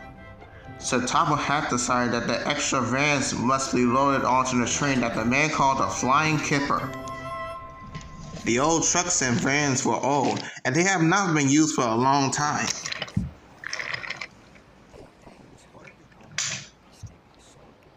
Henry the Green Engine waited impatiently by the quayside as Duck shoved him into position. Thomas was on his way back to the sheds until he stopped at the docks for a few minutes. "Hello, Duck," said Thomas. "Going fishing? I'd take care if I were you." "Why, Thomas?" puffed Duck. "Well, for one thing," puffed Thomas, "if a fish get into an engine's funnel or coal, it might get us into trouble. And for another, fish could be awfully smelly. And I know what I'm talking about. Good night, Duck." Henry grunted dreadfully. "You'll just have to put up with it, Henry," said his driver. "This means when the extra load, you might have another engine to help us up Gordon's Hill." Once everything was loaded, Henry puffed out of the docks. A few moments later, Duck was called to Edward Station so that he could help Henry with his train up Gordon's Hill. "Oh, no matter," said Duck. "It will take a few minutes, actually." Henry made good progress.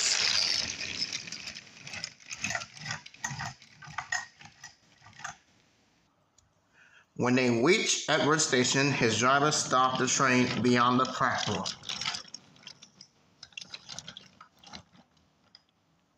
Then Henry gave a special signal. "Babe, babe," he whistled. "I need help, please." "Babe, babe," whistled Duck. "I won't be long." He buffeted up to Henry's train. He was not coupled on. Henry will then be able to run on without stopping when they reached up Gordon's Hill. "Ready, Henry," said Duck. "Then let's go." And off they went.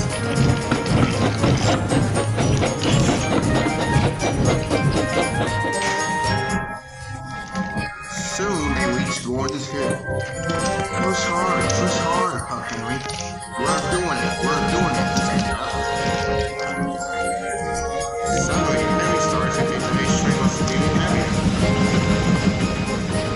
Duck felt the weight on his butt was slacking. Then Duck noticed something else. "There's no sign of the tail end," he cried.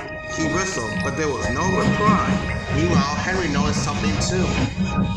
"My train's getting heavier," he cried. "I'm slowing down." And there was trouble.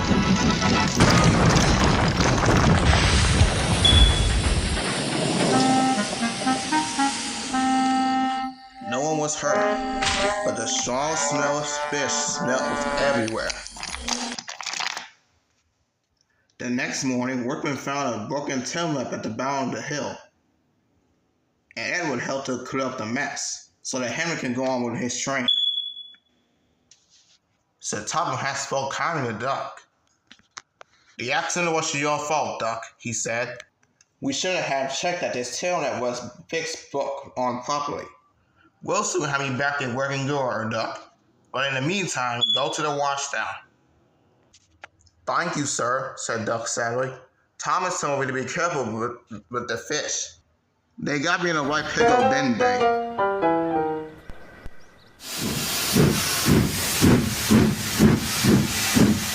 Sodor ghost engine. It was night before Halloween on the island of Sodor, and Edward was telling his Halloween story to the other engines. And every year on the day of the accident, said Edward to the other engines, and once again, as the mourners of others plunged into the gap, shrieking like a lost soul. Until this day, no one knows if this ghost train is still around or passed on. Edward? Yes, Gordon? That has to be the not scariest story I ever heard. That story didn't scare me. Yes, it was, said Percy. It made me shiver. Well, then you're just a scaredy engine. That made Percy feel hurt. Thomas was hearing what Gordon had said. Gordon, what a horrible thing to say. Well, said Gordon, it's true. And you call him scaredy Percy and dirty Percy on your life, Thomas. That was years ago, and this is different now. I don't call him by his names no more. And you should not call him scaredy engine. If he is scary, then there's nothing wrong with it. Edward also comes from Percy. Don't worry, Percy, said Edward. The story is just pretending. Are you sure? Asked James. Because yesterday I could have sworn I saw the ghost engine around here. Like in the story? But there are no white engines on Sodor. Well, except for one like Stanley. What? James, you mustn't imagine it.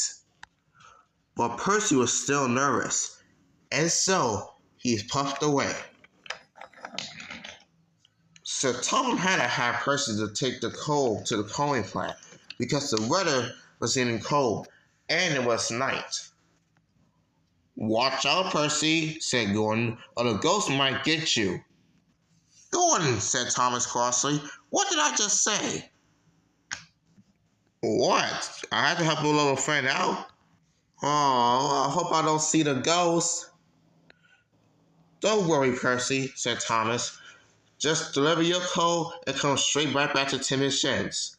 If you see a ghost train around, just run for it. Thanks, Thomas. You really are a good friend. And Percy puffed away.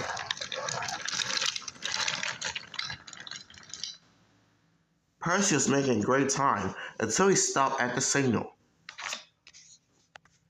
He wanted to hurry up so he could get the job done. Come on, signal, said Percy. Turn green, please. I have to hurry up to get this coal to the coaling plant, or else I'll be late. Then there was trouble. Percy heard some puffing right behind him. When Percy looked back, he knew who it was. Until the ghost train biffed in right into his train. Oh dear! The ghost! Help! And afterwards, the ghost engine raced. And surely enough, the ghost engine raced right after Percy. Percy was racing as fast as he could to get away from the ghost train until he was almost there at the coaling plant. Oh great, now I can drop these off and hurry back to the sheds, he said to himself. Percy finally arrived at the coaling plant. He dropped his cars off and uncoupled really quickly and raced away from the ghost train.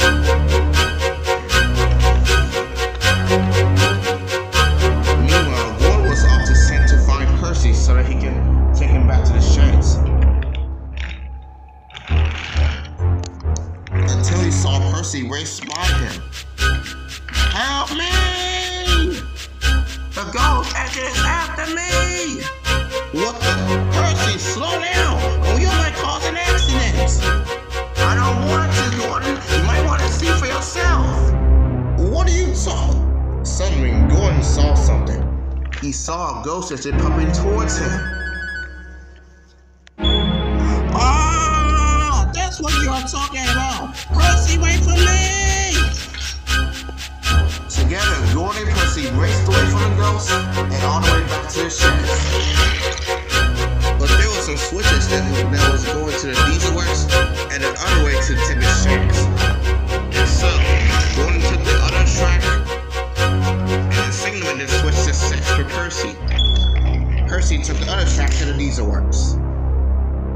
finally arrived back at Tibbet's sheds. Until he smashed right into Henry. Hey, Gordon, what's the big idea? He's here! The ghost train is here! What are you talking about?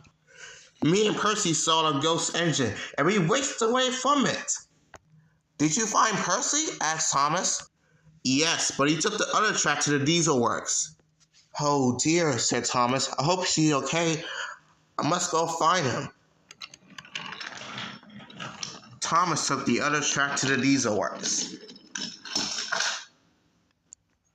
And sure enough, Thomas found Percy. He was talking with Diesel, Arry, and Bert. And Percy told Thomas everything what had happened. I'm really sorry that happened to you, Percy, said Thomas, but you are safe now. And you three, thanks for taking care of Percy from the ghost train. Oh, thanks, Thomas, said Diesel. It wasn't nothing. We just have to help a little friend out, said Arry. Yeah, said Bert. It was all in good hands. Thomas and Percy decided to stay at the diesel works until it's time to work tomorrow morning. The next morning, all the engines were teasing Gordon at Rattler Station. So, Gordon, laughed Emily, the story wasn't really scary after all. I thought you weren't afraid of ghosts, Gordon, said Toby. Gordon had said nothing. James felt sorry for him, but he also laughed too. Ha ha! His ego was too big to admit it. He is scared of the ghost train. Oh, pause, sorted Gordon. And Gordon puffed away with his express. The three had just laughed and laughed. Meanwhile, Thomas, Percy, and Edward were talking. Percy also told Edward about what happened last night. I'm sorry that happened to you, Percy, said Edward. Are you okay? I'm fine, Edward, said Percy. I'm so glad that it's over now. Who knew that my ghost story was real? You can always say Gordon, said Thomas. He also said that he wasn't afraid of ghost train. And the three had just laughed and laughed. And Percy knew now that with every step that he's feeling, it's okay to feel scared. But it just goes to show you that ghost engines are around here. Oh! Well, that's it for this first Halloween episode. Happy early Halloween, everyone, and we'll see you all in the next one.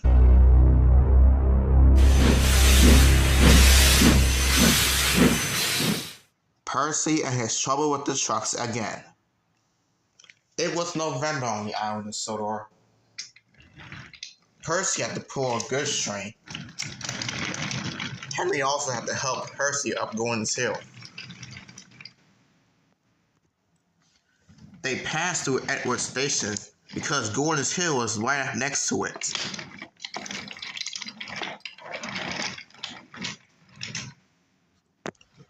Soon they made it their way to Gordon's Hill. Come on, Percy, said Henry. Pull harder. I'm trying, said Percy. It's these troublesome trucks that's trying to cause trouble again. Percy remembered the last time when the trucks pushed him right up the hill. And he didn't want it to happen to him again. I'm almost there, he said to himself. Soon, Percy made it up to Gordon's Hill. Oh, phew, said Percy. I am out of breath. And sure he was. Sweat covered his face. Percy, said Henry, are you there yet? I am now, said Percy. You can let me go now. I can take care of these trucks the rest of the way. Are you sure, said Henry? I can manage, Henry, said Percy. All right, said Henry, but I'll be watching. Henry uncoupled from the caboose, and set off. Wow, said Percy. That was tough. Indeed it was, said his driver. You did a fantastic job, Percy. Now let's get this train to the harbor. Okay, said Percy. And Percy set off with the trucks.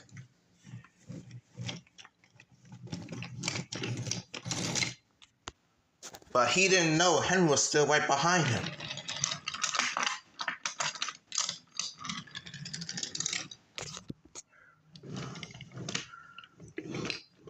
Wow, said Percy, this is really easy. But the trucks was about to get ready for their plan. Percy, said his driver as Percy came down Gordon's hill, are you sure you still need some help with these trucks? Oh, nah, said Percy. I can handle these trucks without them pushing me off the rails. I mean, they did last time. The trucks, however, were very cross. said one of them. Last time we got Percy right off the rails again. Indeed, said a back truck, but it was that bad truck. He got scrapped. Hey, said the third truck, we should push Percy right off the rails again. Nah, said a fourth truck. I think it's too troublesome, if you get what I mean. But what should we do? We should give him a giant bump. Yes, said the truck. Percy, meanwhile, heard everything what the trucks had said. I have heard all of that, said Percy crossly. And if you trucks push you off the rails one more time, I will for sure, but Percy didn't get a chance to finish. On, said the truck. The trucks pushed Percy past Great Waterton Station. Oh dear, said Percy. Help! Percy braked hard like Emerald 4. But there was a switch up ahead. Oh no!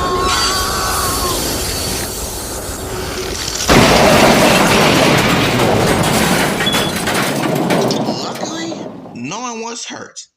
But poor Percy laid on his side. Ha, said the trucks. We got him finally good. Henry has seen everything. Oh dear, Percy, are you okay?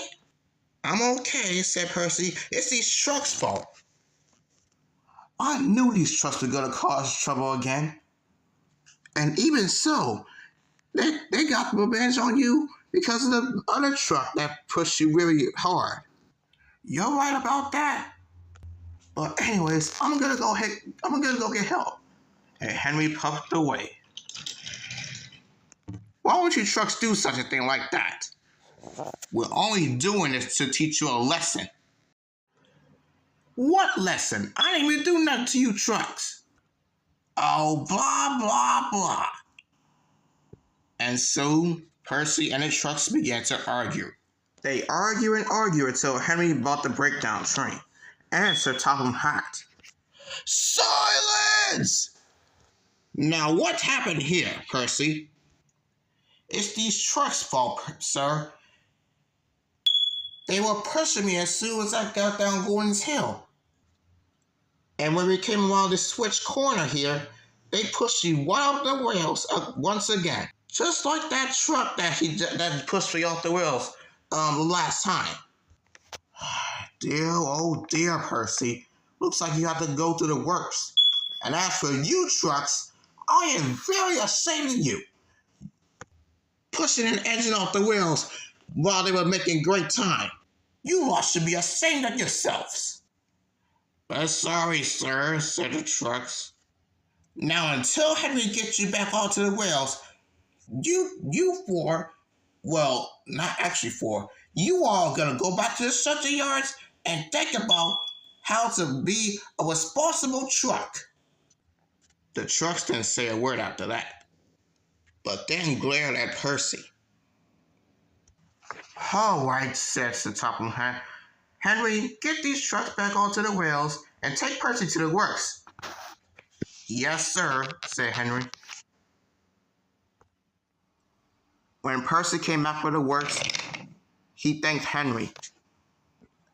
Thank you very much, Henry, for helping me with these trucks. If it wasn't for you, these trucks would have caused me to crash once more.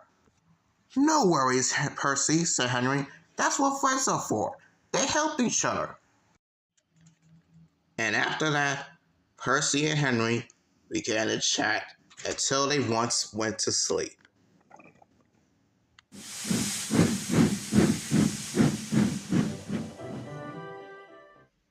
Thomas and the old auto coaches. Thomas, the tank engine, had been working on the island of Sodor for many years. He likes being very useful, helping other engines when they need him.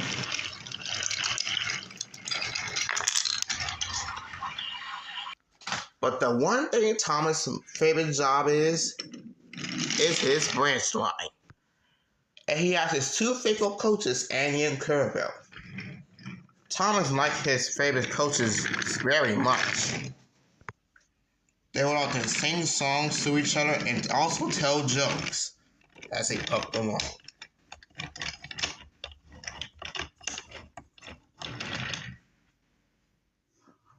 But Thomas's coaches were old and would often need new paint.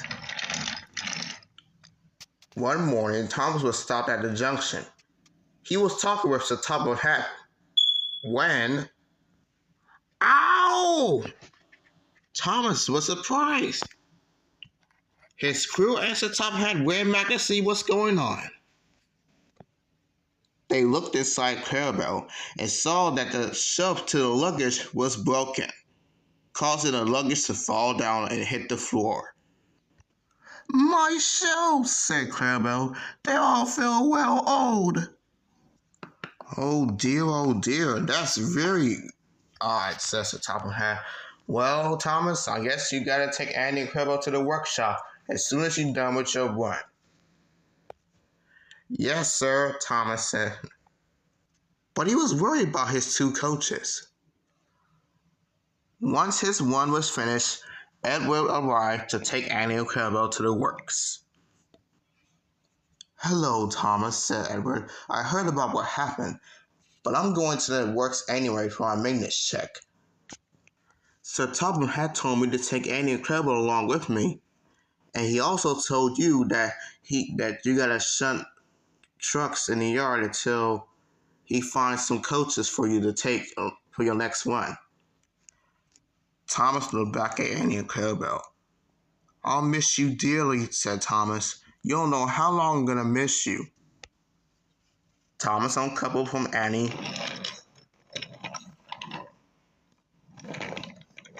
and Edward came around and coupled onto her. Well, see you, Thomas. Annie and Clarabelle gave Thomas a warm smile, and Thomas smiled back. When Thomas's shunting was done, it was his time for his next train.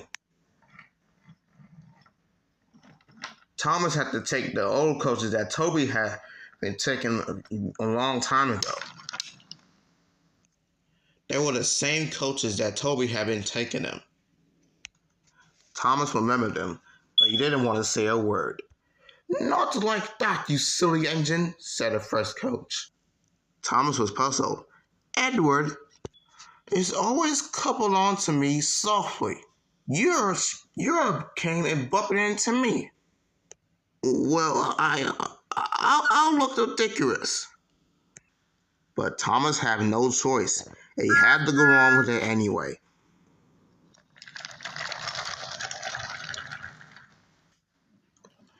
He arrived at the junction, but was very late, because the old coaches were holding him back along the journey, and the passengers whispered and giggled in sight. Thomas was red with embarrassment. Just then Gordon arrived at the express. My, Thomas! What kind of coaches do you got here? Thomas said nothing and wished his steam, and he puffed away.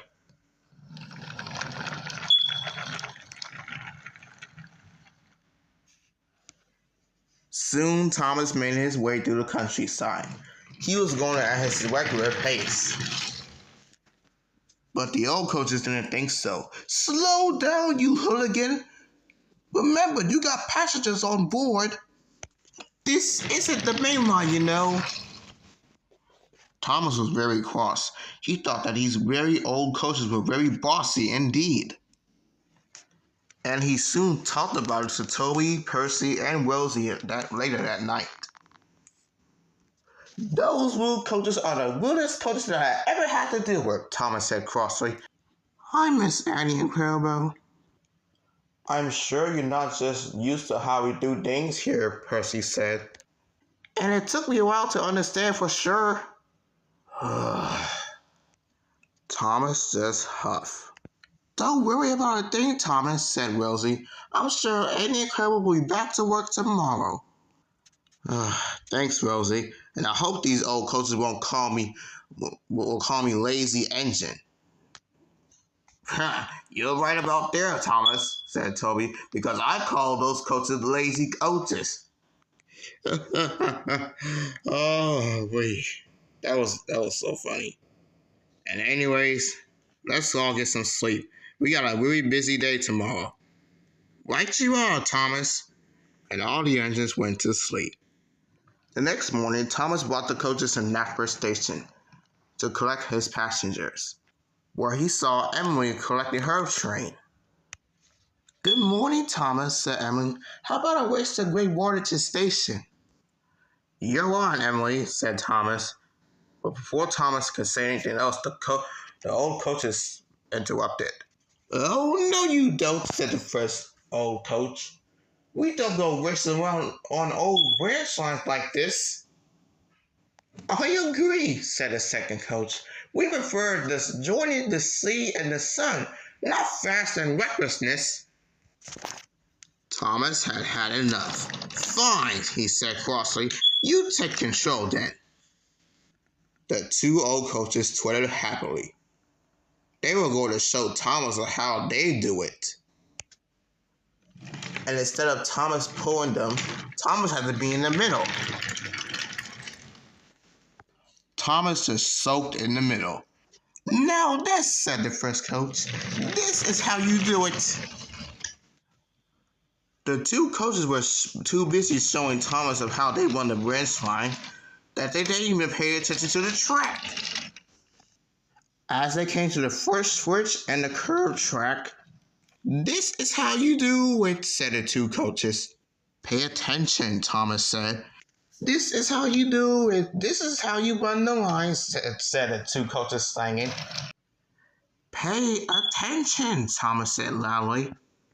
We shouldn't, said the coaches singing again. Pay attention!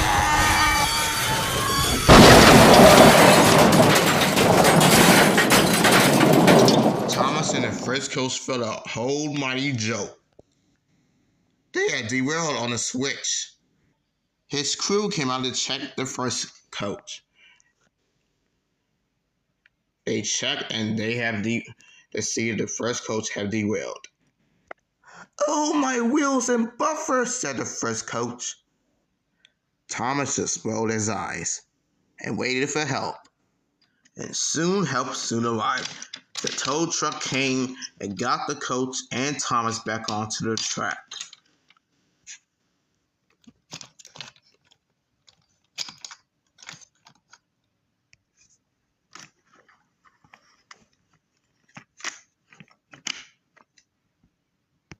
And Thomas came around and coupled on to the coaches so that he could start the rest of the way. When the days were finished, Thomas shunted the old coaches into the carriage sidings. Well, I hope you two have learned your lesson, said Thomas. Yes, Thomas, we have. We are very sorry that we was rude to you, said the coaches. Just then, Edward arrived. Hello, Thomas, said Edward. I got a little surprise for you. Annie and Crowbo, you're back. Oh, how I've missed you too. Edward went to take the old coaches back to Knapford Yards, and Thomas stayed with Annie and Clarabelle. Thomas told Annie and Clarabelle the full story. "Those coaches must have been a nightmare," said Annie. "I agree," said Clarabelle. "They were actually," said Thomas. But now I'm really back with you two. And we're glad that we're back with you too, Thomas said to the two coaches. Thomas smiled his biggest smile. He was glad to be with Annie and Clarabelle once again, and gonna be back to work tomorrow morning.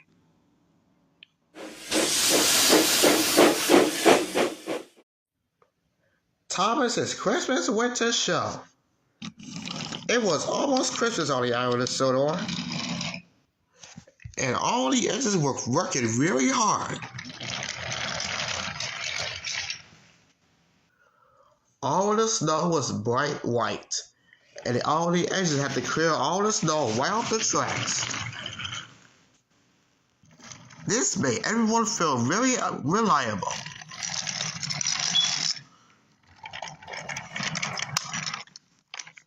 Thomas the tank engine was dropping off the passengers at Great Waterton Station until he saw his best friend Percy dropping off some mail.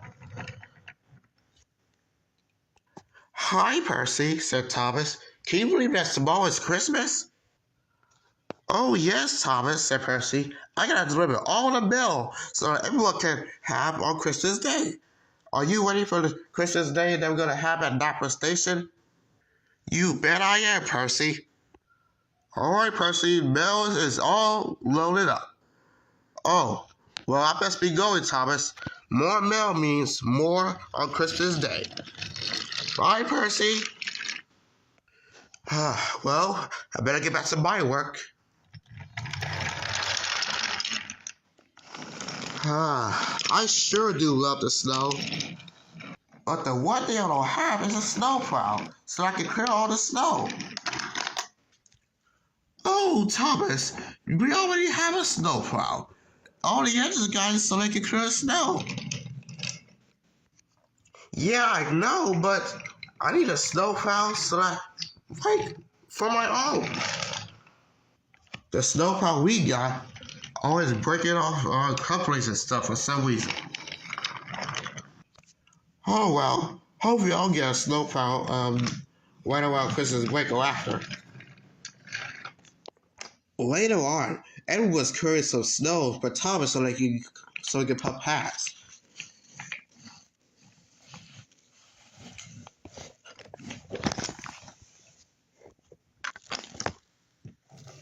"There you go, Thomas. The snow is all clear." "Thanks, Edward. But you must be careful. Snow and ice can be slippery, and I hope you got some plenty of sand so your wheels can grip." "Oh, I got plenty of sand, Edward." "Great. Now I'm gonna go back to the sheds." "Bye, Edward." I wonder what he's going back to the sheds for. Just then, Thomas saw Emily pumping down the line. "Hi, Emily. Where are you going?" "Hello, Thomas. I'm going back to the timber sheds, so Top Hat needs us there urgently." "Well, I am finished all my work, so I'll come with you, Emily." "Okay, well, let's go."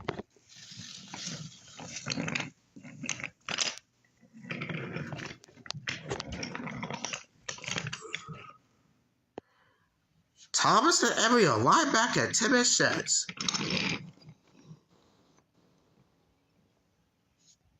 Thomas and Emily, you arrived just in time for my meeting. Now, listen up, you all. I have some very special news to tell you. So, tomorrow during Christmas Day, me, myself, and I is going to the mainland for a Christmas party. "But sir, don't you have a Christmas party with us here on Sodor?" asked James. "Yes, I still do, James, but that will be for tomorrow also.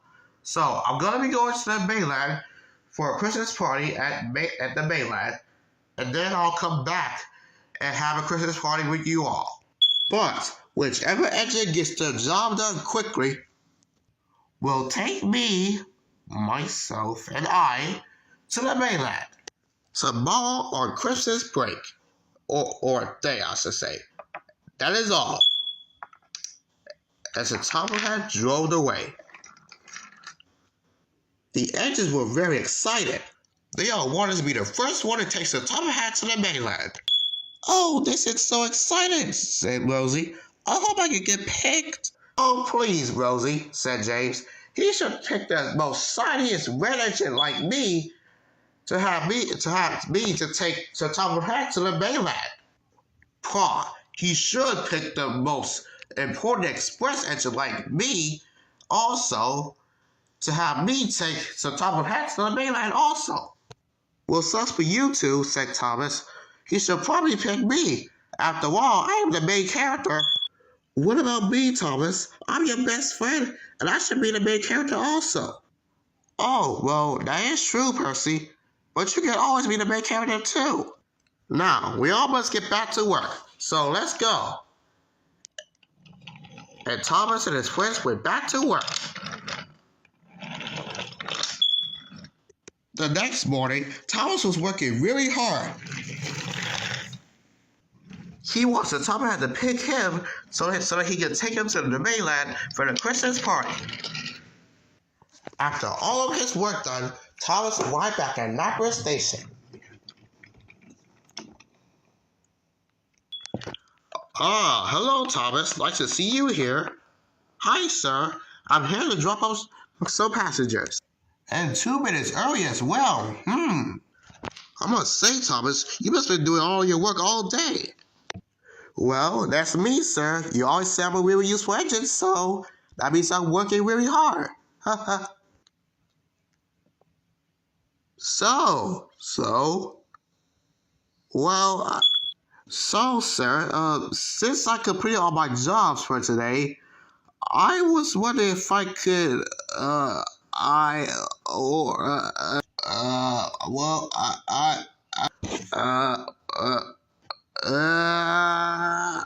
yes? Well, I was just wondering if I could be an engine too, Oh, you mean choose you to take me to the mainland on Christmas Day, right? Yes. Well, sure thing. I was going to choose you anyway. You are the main character after all. There's no one that will care about these two rejects over there. Well, dang. But anyways, Thomas, you will be the engine to take me to the mainland tomorrow. And I won't take my car, but I'll find driving 2 hours away from here to the mainland. So, you will be the one taking me instead. You will meet me here at 10 a.m. tomorrow. Oh, sure thing, sir. You're welcome, Thomas. Now, you must go get some sleep. You still have a railway to run tomorrow. All right, sir. Good night. Good night, Thomas. Unbeknownst to Thomas as a top hat, one heard everything. Oh, 2013 Thomas will love this. This is ridiculous. I still don't get why the top hat didn't choose me for the job. After all, like I said, I am the most splendidest red engine and the fastest and important. Ha, Sodor Gordon, you keep telling yourself that. You two heard what he just said. He said he don't care about you two rejects. I still don't even know what does that mean to that word. Well, I hope you have your great journey tomorrow, Thomas. But I must warn you, there'll be icy rails and stuff. And I hope you got your plenty of sand like Edward told you. I sure did, Emily. Oh, I got plenty of sand. Plus, snow and ice won't stop me. Congratulations on being chosen, Thomas. Thanks, Rosie. Oh, yes, Thomas. We already know Thomas got chosen. Now, can we please go to sleep so that we can get ready for work tomorrow? Yeah, whatever, big blue sausage. I heard that. Ha, it still should have been me. Sauce, I said.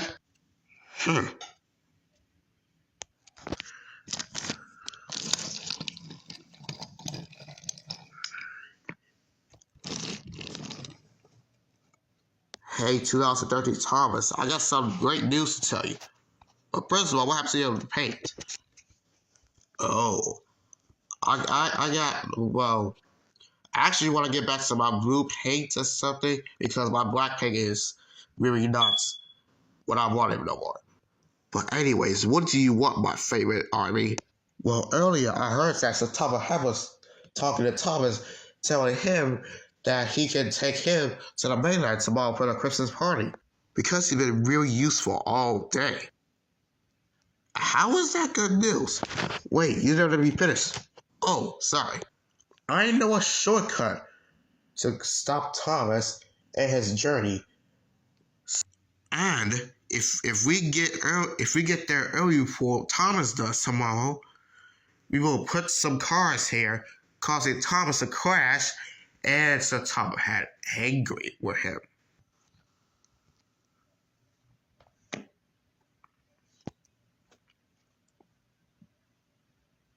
This is gonna work, right?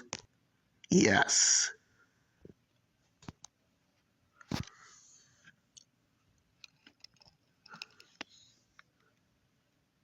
I love it. Well done, Thomas, Army 1. You have been proving yourself to be a really useful army. Even though we're not really useful edges because we're bad edges. But anyways, we will get all the armies here tomorrow to help with the collision for Thomas. We should get some sleep so that we can get ready for a big day tomorrow.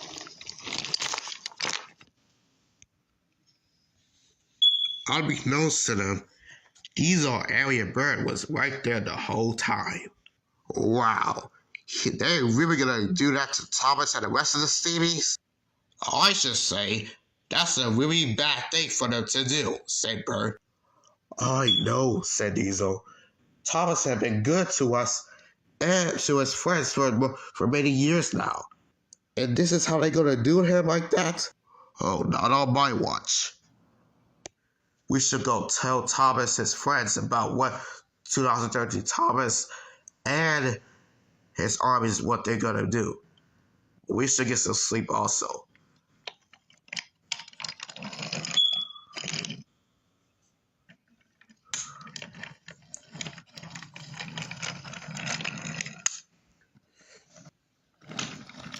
Don't worry, Thomas.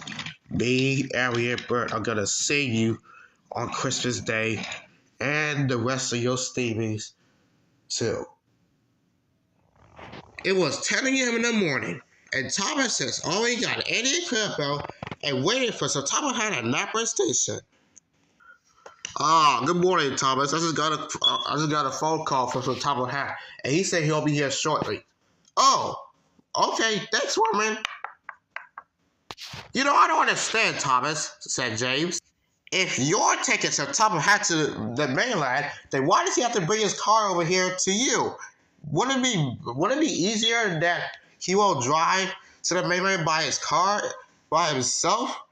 And what's the point of him transferring from his vehicle to your train? Well, apparently, from what I heard, said Stanley, Thomas told me that Sodor didn't feel like driving 2 hours from here to the mainland. What?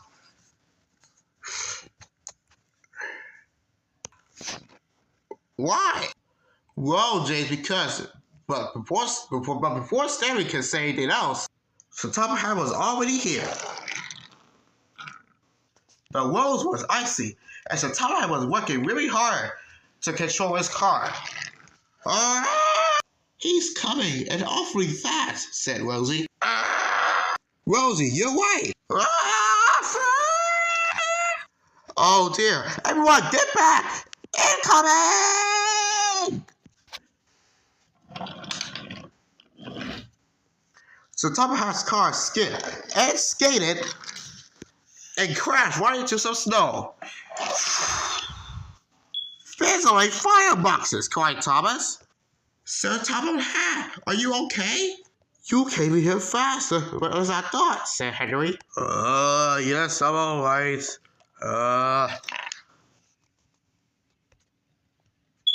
It was amazing. Oh, well, okay, well, are you ready to go to the mainland now? Yeah, sure. Let me get on. Let me get on board. All right. As for the rest of you, goodbye, and get back to work. And we still gotta wait till one. Yes, sir. And Thomas set off. Bye, everyone. Goodbye, Thomas. Be careful on the icy whales, called Percy. I will, Percy. The snow was white bright, and Thomas the Tank Engine was pumping happily along the line. But unbeknownst to Thomas, Andy, Kerber, and the top of hats, there was trouble. Wait, what did you say? 2013 Thomas and the rest of his army had already arrived at the switch so that Thomas can crash into with the truck. All right, now it's watching time. Ha ha! And Thomas was about to pass the switch.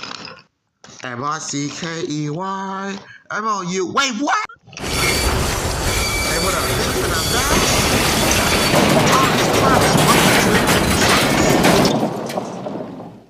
Diesel, Arry, Bert heard him and rushed here. Oh my. Good job, armies. Revenge is mine. Ha-ha! Luckily, no one was hurt. Well, except for some time, of course. It's been a long time, a year, Thomas. Wait, 2013, Thomas? What are you doing here? I thought me and the rest of the engine had scrapped you and the rest of your armies along. Well, you're dark wrong, Thomas. And do you know any difference about me? No. Well, I actually changed the blue paint to look like you. Oh, 2013 Thomas, wait till I get my wheels on you. So Thomas had raised up. He was very angry. Thomas, the tank engine! Uh-oh. What do you think you're playing at? I think we should run. Yeah. Who was that? Well, you say, before you say something, I have gave you a simple job and you blew it. Sir, if you let me explain. Nope, I don't want to hear it, Thomas. You have caused confusion and delay. I don't know who these put these trucks here. But, let me calm down. Thomas, I'm sorry for my outburst, but I don't know who caused this accident, but I'm gonna call for help. But sir, what about your trip to the mainland? Oh, I'm gonna have to find another engine to take me there. Oh dear, I really have broken so Thomas has trust now. When Thomas got back onto the wheels, Thomas pumped it sadly. Percy, Stanley, and Rosie heard everything. They have heard about an accident with the truck. It happened. It finally did. Thomas, are you okay? Oh dear. Are you crying? Asked Stanley. I'm sorry, you three. It's just 2013 Thomas and the rest of his armies maybe crashed with these trucks. Yeah, we heard about that, Thomas. Well, Thomas, I checked the security cameras of what happened, and when I overchecked, I didn't see the armies, and I think it was probably you caused this accident. But sir, if you listen to me, 2013 Thomas and the rest of his armies maybe crashed into those trucks. If it was them, why was I told otherwise? I wanted to believe you, Thomas, but right now, all the signs are pointing right at you. Oh, and Stanley, you can take me to the mainland so I can go have a Christmas party. I'm still going anyways. Yes, sir.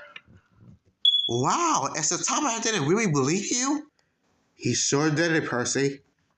Just then, 2013 Thomas and his Army 1 arrived. Well, hello, Big Blue Blow Up. Get it? Because the Thomas had thinks that he caused his crash. No, he didn't. Oh, really? Then why should Thomas ask him to take him to the mainland if you know that he likes to lift mashing and crash? Because he didn't do it, oil brain. And that is not true. Thomas don't be crashing. He does his work just like the Thomas always tells him to do. You know what? I can't take it anymore. If everyone's just gonna blame me for something I have clearly didn't do, then I'm leaving. It's clearly nobody wants me around. And without another word, Thomas puffed away. Thomas, wait!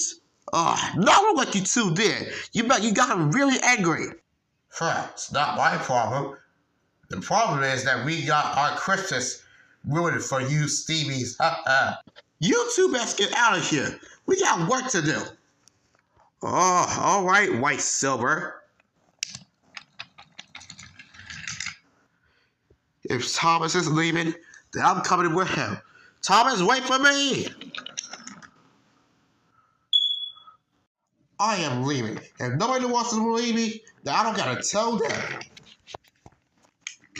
Thomas! Thomas! Thomas! Thomas!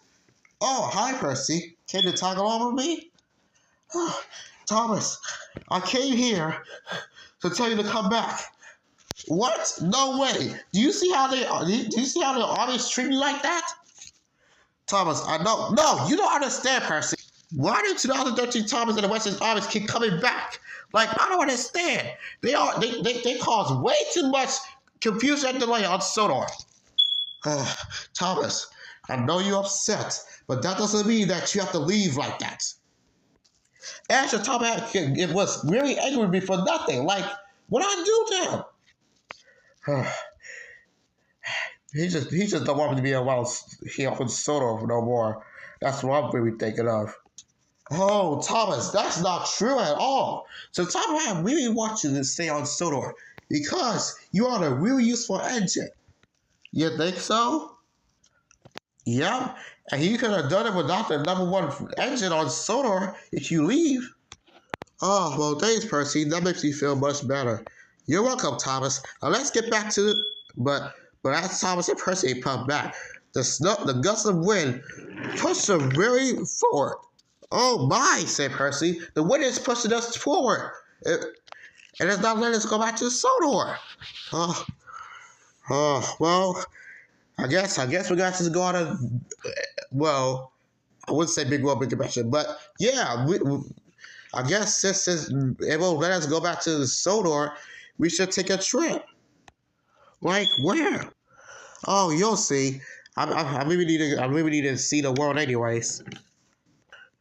Oh well, I'm coming with you, Thomas, and I need to see the world also. I want to see what you guys saw during your big world, big adventure. Well, I know. While we're taking a trip, we should sing a song. Oh, well, okay, Thomas. Well, show us what you got. Right then, Percy. I shouldn't go it alone when I venture from home. With friends by your side, you're such a fine wine. This knows all along how my friends to share of all the ways that you say. Oh, come take a trip with me, something to come take a trip. Traveling on with say amazing things, that's where I travel place. Take a trip with me. Friends on the best, on the sounds of great delight. There's something new. Oh yes, I see it too. Look ahead, it's all. You see how far it's everything I see. Oh, come take a trip with me. There's a sight to see. Come take a trip and carry on with us. See amazing things, that's where I travel. Come take a trip with me.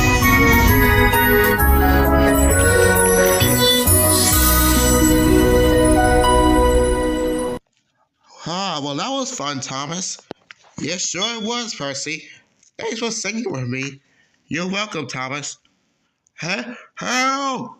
Suddenly, Thomas and Percy heard a voice. Who was that? Help!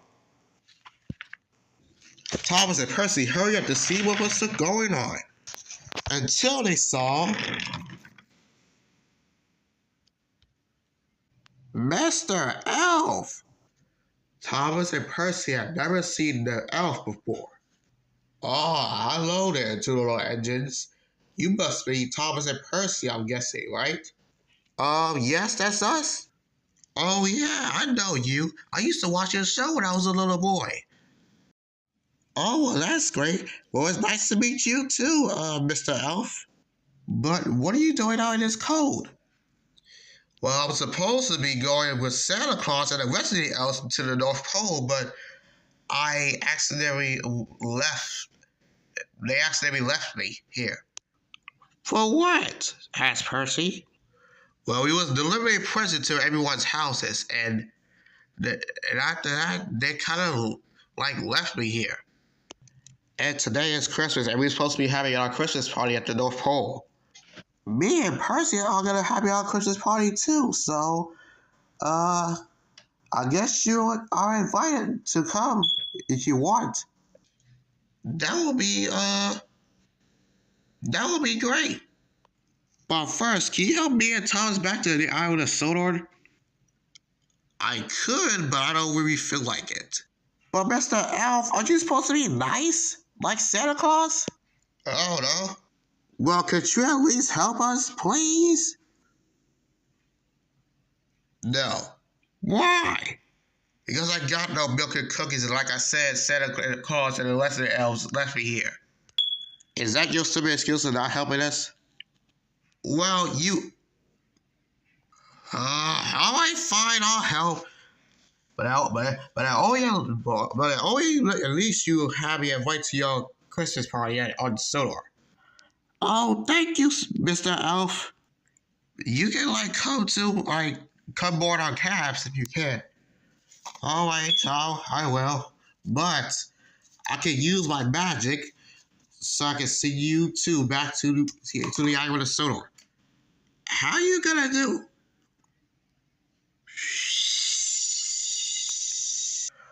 With Mr. Elf's magic, Thomas and Percy have disappeared. Later on at Rattler Station, Stanley arrived back, dropping off some top of the hat from the mainland at the Christmas party. Hi, sir, said Edward. How was the Christmas party at the mainland? It was actually fun, Edward, not gonna lie. Just then, Diesel, Arry, and Bert arrived. Oh, hi, you three, says the top of the hat. How was your day's work? Oh, it was fine, sir. But we came to talk to you, and it's about your react to Thomas. What? Thomas told us what happened, sir. Oh, yeah, and it was about the collision with the trucks, I was supposing. The collision with the trucks. Oh, yeah. Oh, that was from earlier. And when Thomas came out to the sheriff's feeling sad, one of the armies came back and made fun of him because he caused an accident and it made him really angry and had to leave Sodor along with Percy. What? Yeah? Hold on, let me double check the cameras real quick. 3 minutes later.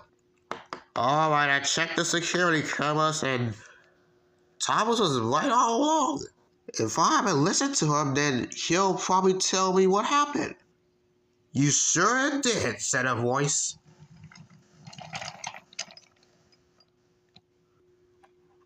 You. That's right, it's me again. You're the one that got Thomas crashed and made him really angry and caused him to leave Sodor along with Percy. Yes, I did. And you want to know what's funny, Sir Top of Hat? I ruined Christmas again. 2013 Thomas, why I haven't had to? Not so fast! Came out of nowhere, Thomas and Percy had jumped into that Rattler Station. Thomas, Percy, you're back? But how? I'll explain to you later, but you'll never get away from this 2013, Thomas. Yes, I am. And that's why you're gonna be sent to the scrapyard. Come here. Oh, yeah? So long! Oh, that is it.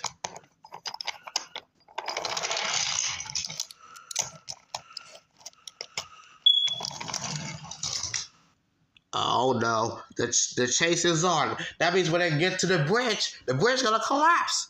Stanley, I need your assistance. Right then, sir. I'll come too, sir. All right, Diesel, let's go.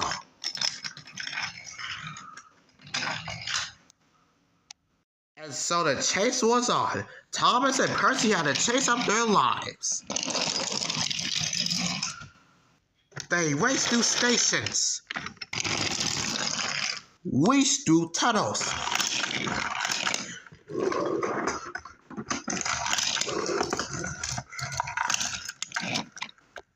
they raced through junctions,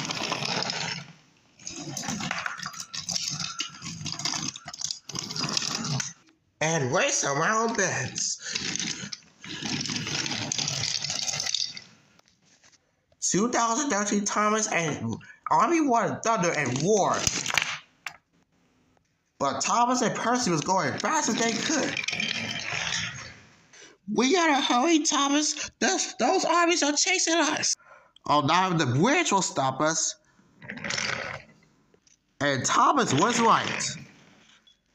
Stanley and Diesel have already met at the bridge. All right, Thomas should be here. Thomas and Percy should be here any minute now. Then there was trouble. With a creak and a crack, the bridge started to break.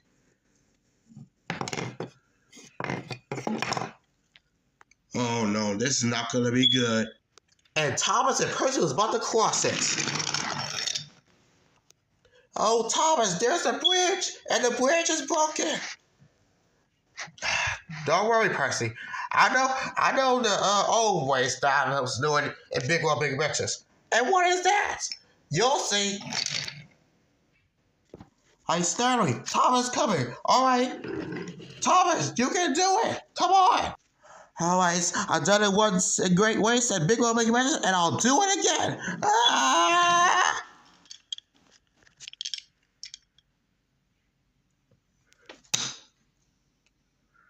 Wow, Thomas, when did you learn to do that?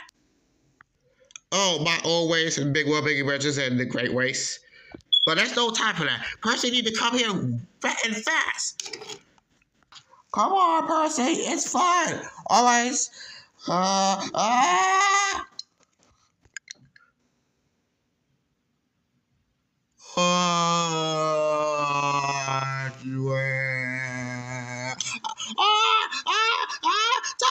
Thomas, help me! Thomas, help! I got you, Percy. I got you.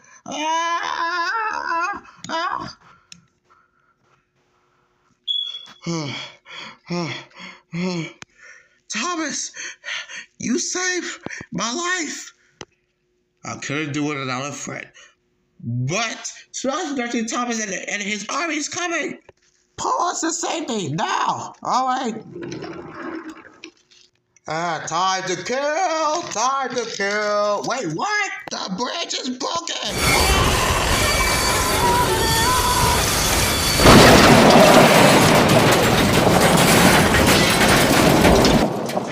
We did it.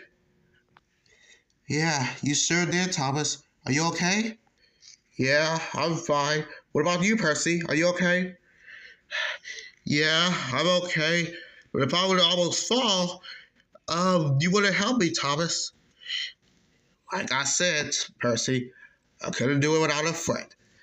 Now let's get out of here so Thomas I can talk to. I'm already here, you know. Oh, well, I didn't know. Now, before we go to our Christmas party, I got some words for you. You are going back to the scrapyard for real now. But. Oh, wow. So Tom has really getting on there really badly now. Not badly, but he's getting good. Now, don't ever come back to Sodor. Do you understand me? Yes.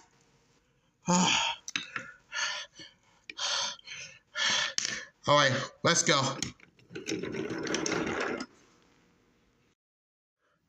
That night at Rattler Station, the Christmas party was about to start. And the Christmas winter show for Thomas. Welcome, engines and people, to the Christmas party and the Christmas winter show. Now, before we start, I have some words. I have something to say to Thomas. Yes, sir? Thomas, I am truly sorry for constantly yelling at you for causing that accident and blaming you for it and not letting you speak because you, Percy, Stanley, and Diesel stopped 2013 Thomas and his army. Uh-huh. And I was wondering if you could forgive me for my outburst. Yeah, I'll forgive you. Now, we really thought that you was going to send me away after that. Certainly not, Thomas. You're my engine. I will never ever have to send you away. Not even the #1 engine of mine. Because you, Thomas, is still a really useful engine and my #1. Oh, thank you, sir. The Stevies and Diesel smiled at Thomas. Because Thomas had saved Christmas once again and stopped 2013 Thomas. And of course, Percy was a help for Thomas as well. Well, now that we all got that sorted out, let's start this Christmas party and this Christmas winter show. We wish you a Merry Christmas. We wish you a Merry Christmas. We wish you a Merry Christmas and a Happy New Year. Good tidings we bring to you and your King. We wish you a Merry Christmas and a Happy New Year. Good tidings we bring to you and your King.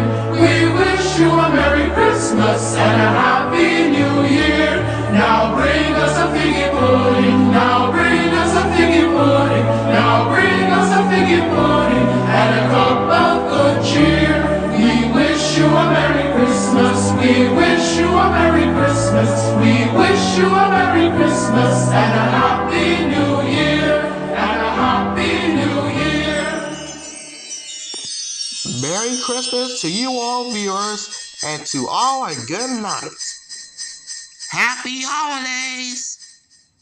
New gift, new location. The engines and Sir Topham had a great time of their Christmas party, especially for Thomas and Percy. They have invited Mr. Elf to their party, and he enjoyed it. And shortly afterwards, Thomas and Percy had helped Mr. Elf back to the North Pole.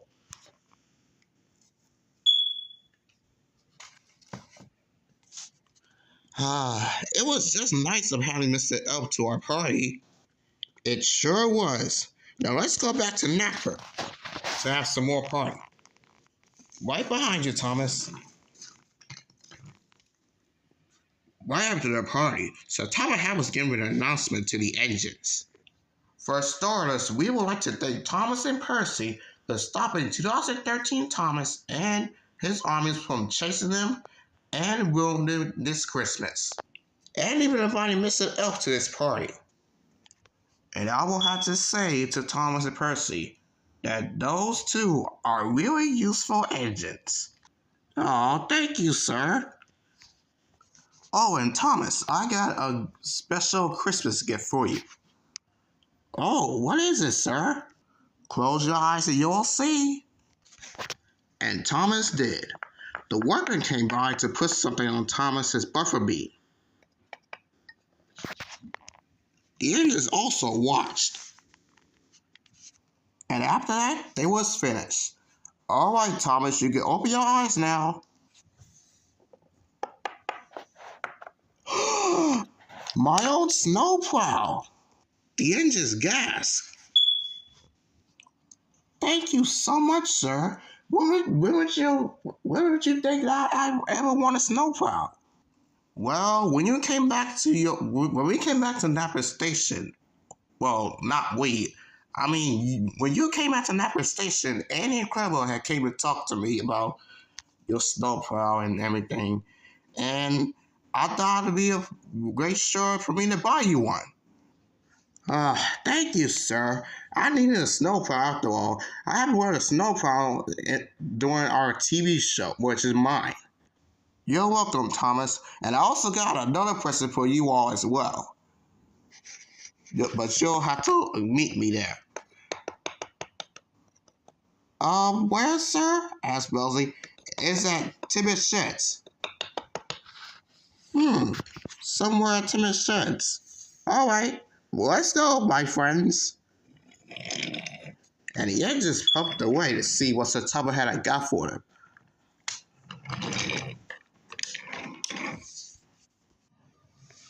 When the engines arrived at the sheds, they had also gas as well. It was a new timber sheds that the workmen had built for them. Wow, sir, this looks very nice.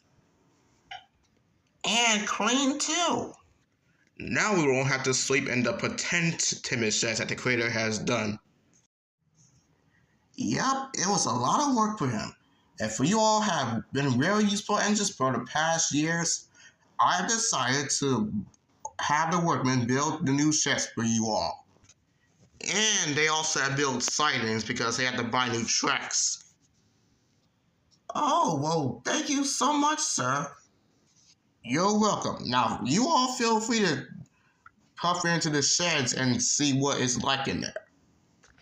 And the engines did.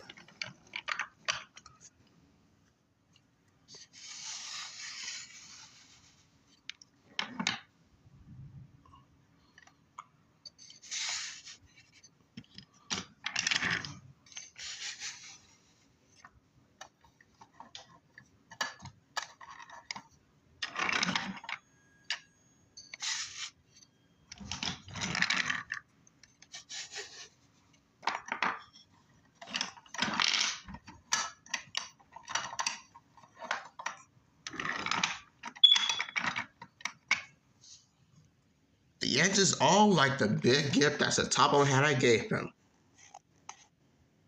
They have liked the new sheds. They was a lot better than it was when they had to sleep in the pretend timber sheds. But now they got the timber sheds for their own self. They had to agree that timber sheds was the best place to be and for them to sleep in. And even so for Thomas had glad that he got his very own snowplow and will hoping to use it for his next Christmas and winter days.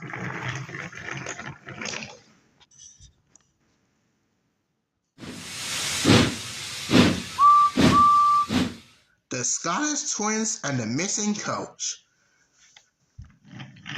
Sir Topham Hatt's wherry was busier than ever. All the engines washed off their wheels with goods and passengers.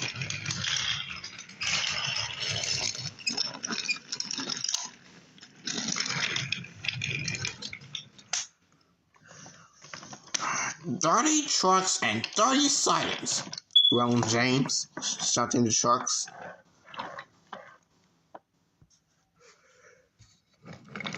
"Oh, James, will you quit boil raking?" interjected Duck. "Why, I'm the Great Western." That tit-pot ain't really." "Tit-pot? Let me tell you." "Silence," said a voice. The voice was Sir Topham Hatt. "Let me tell you, an engine from Scotland is going to arrive tomorrow to help with the goods work." And the engines were all very excited. But the problem to Sir Topham Hatt, did you say 2 engines coming from Scotland? "Yes, sir." "Well, then send the other one back at once." "I'm afraid I can't, sir. The 2 engines look exactly alike and don't have numbers." "Don't have numbers? Well, we'll soon settle that nonsense. And the next morning, Sir Topham Hatt found out there were 2 wedges in the yard. Good day, you two, said Sir Topham Hatt. Now, if you don't mind me asking, where are your numbers? Well, sir, we lost them on the way. We don't know what happened. Sir Topham Hatt paused. And then, now, what are your names? I'm Donald. And I'm Doggy, sir. Great. Now, I shall ask your control which one of you is belong here. Well, you'll be no help, sir. We only got our names on the side of us, but we don't have numbers. Well, one of you, said Sir Topham Hatt, is playing truant. I shall find him out and send him home. Now, workmen, get over here and give those 2 Scottish twins their numbers. Soon the twins were given new numbers. Donald was 9, and Douglas was 10.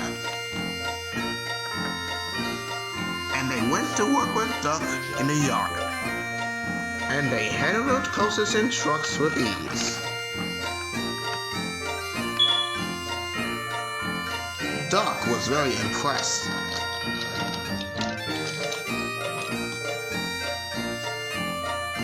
Take my tip, said Duck. Watch out for Gordon, Henry, and James. They're sure to be trouble. Oi, we'll soon settle that nonsense. Aye, we don't like edges that's bullied. That night, the twins backed up to the shed and gave 3 cheerful long-tone toots to the other engines. Thomas, Percy, Emily, and Toby was glad to meet the twins. Donald and Douglas told a story about their home in Scotland. While they were telling their story, Gordon, James, and Henry decided to play a trick on them. They sound like buses, said Gordon. Or ships, said Henry. And trucks, laughed James. Gordon, James, and Henry laughed and laughed. Hey, you want to be making fun of us, what you know? Said Donald crossly. Yeah, what you making fun of us? Gordon, Henry, and James jumped. Oh, no, we're not. Yeah, we're not making fun of you. Yeah, we're just seeing like how your whistles sound. Well, then I mind you keep it that way. Thomas, Percy, Toby, and Emily scolded Gordon, James, and Henry for being bullied, while the twins began telling their story. The next day, Gordon arrived at the big station with the express.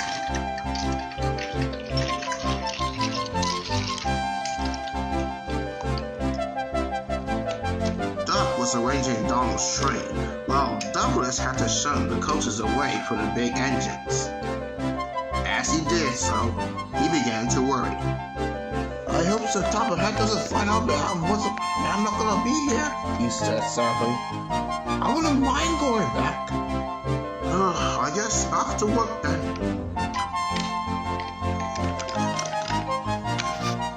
Gordon's Express had a special coach for the passengers who wanted to travel on Thomas's branch line. It must be sheltered separate away from the other coaches so that Thomas could collect. Thomas was very proud of his special coach. So do Annie and Clarabelle. But later on, while Douglas was sheltering the trucks and the coaches, he'd forgotten all about Thomas's special coach. Later on, the twins were having a drink at the water tower while Thomas came fussing in. Where's my coach? Said Thomas crossly. Coach? Asked Donald. Hey, said Douglas. What coach, Thomas? My special coach that Gordon brings for me is gone. I must find it. And Thomas puffed away angrily. Donald and Douglas were surprised. But when they saw Percy sheltering the coach, it was a special coach, and angry people that came out of the coach. Lord sakes, cried Douglas. They'll complain to Sir Topham Hatt about this. Donald, I think I sent Thomas's special coach the wrong way with the other trucks. And I don't want Sir Topham Hatt to send me away. Can you help me? Of course, Douglas, said Donald. Now I got a plan. We can switch tenders. You mean swap tenders? Yes, I'll be Douglas, which is you, and you'll be Donald, which is me. Okay, that's settled then. And so the twins swapped tenders. A few minutes later, Sir Topham Hatt and the station master were strolling around.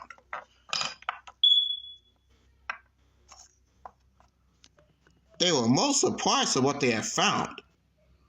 Donald and Douglas' tenders were swapped, which he thought was Donald and Douglas. Meanwhile, Donald with Douglas's tender puffed away to go do the goods trains.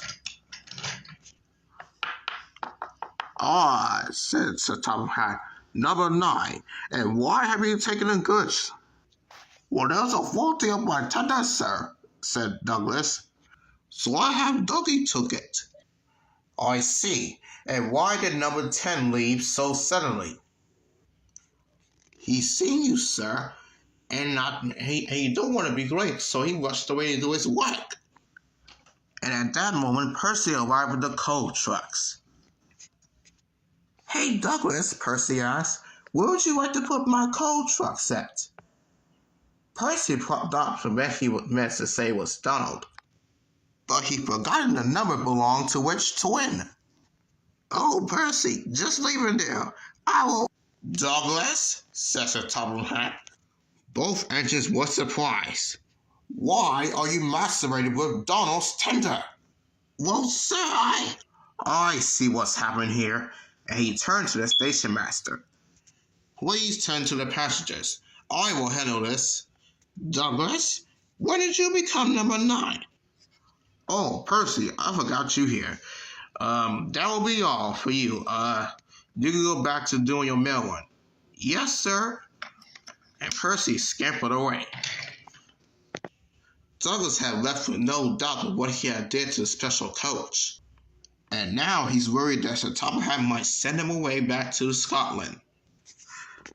So he decided to tell the truth. Sir, said Douglas, I think I should talk to you about the special coach. And Douglas told Sir Topham Hatt everything about the special coach. And the part where he said that he'll send one of them away. Well, I appreciate it for you to tell me the truth, Douglas. But something the special coach or any other train or whatever, it's not supposed to be shunted with other trucks or coaches. And now with the tender situation that happened, I want you to give Donald back his tender and get yours back. Yes, sir.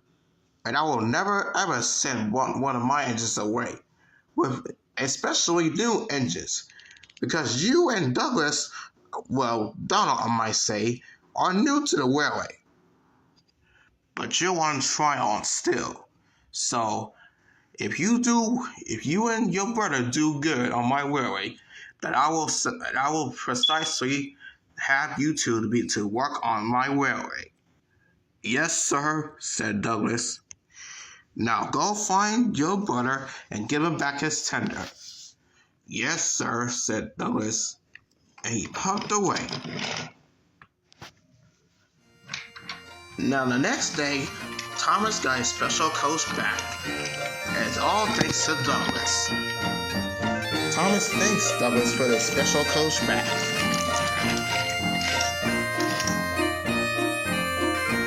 And Donald and Douglas hopefully that they will work on Sir Topham Hatt's railway. Well, at least for another day. But that's a story for another day.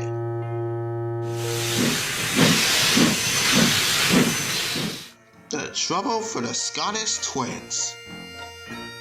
Donald and Douglas had arrived from Scotland to help Sir Topham Hatt, but only one engine had been inspected. The twins meant well, but did cause confusion, as Sir Topham Hatt was still planning of which engine to send home.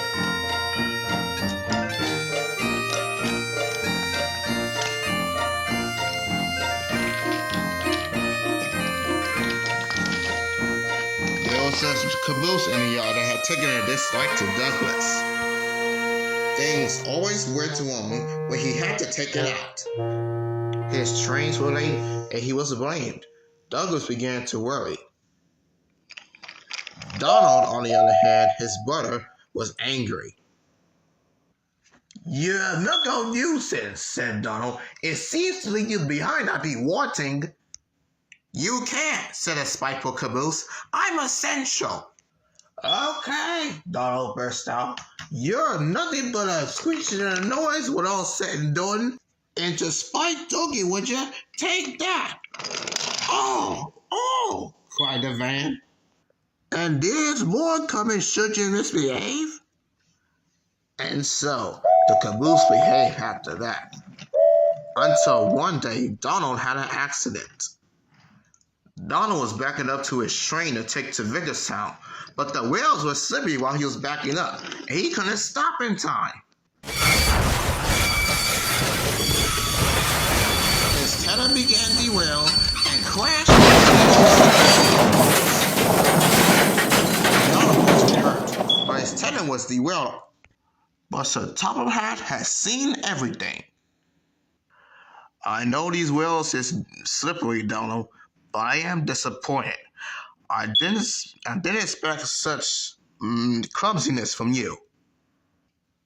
But I have decided to send Douglas back and keep you." "I'm sorry, sir," said Donald. "I should think so too. You have accepted my arrangements. Now James is going to do your work while you get your tenor mended. James will like that." Sir Topham Hatt was right. James grumbled dreadfully. "Anyone will think," said Douglas, talking to Gordon and Henry, "that Donald had caused an accident on purpose. And I couldn't tell about the engine and some darn wagons." "Be quiet," said James. "It's not funny." He didn't like to be reminded of his own accident. "Oh, well. Surely it wasn't you, James. You didn't say." James didn't say. He slouched sulkily away.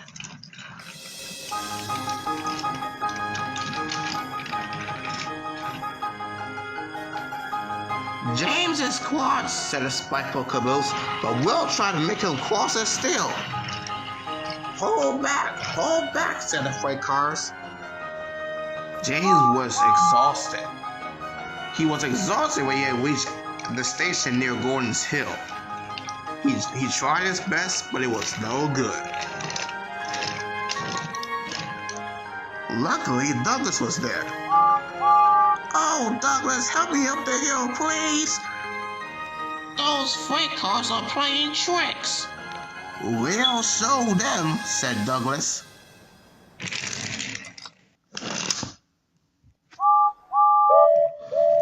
Slowly but surely, the snorting engines forced the freight cars up Gordon's Hill.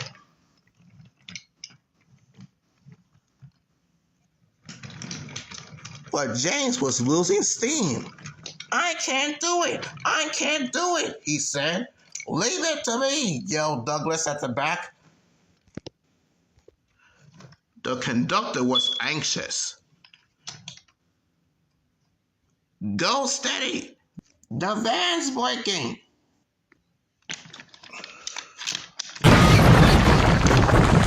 The caboose was in pieces. No one had been hurt, but everyone arrived to clear up the mess. Sir Topham Hatt arrived to the scene of the accident. "I might have known it was Douglas," said Sir Topham Hatt. "Douglas was grand, sir," said Edward. "James had no steam, but Douglas had to work hard for 3. I heard him from my yard." You do got a point there, Edward. But 2 would have been enough. I want to be fair, Douglas. But I don't know. I really don't know. So Topham had walked away to make up his mind about something. And Douglas hoped that he and Donald won't be sent away for sure. Wouldn't you agree?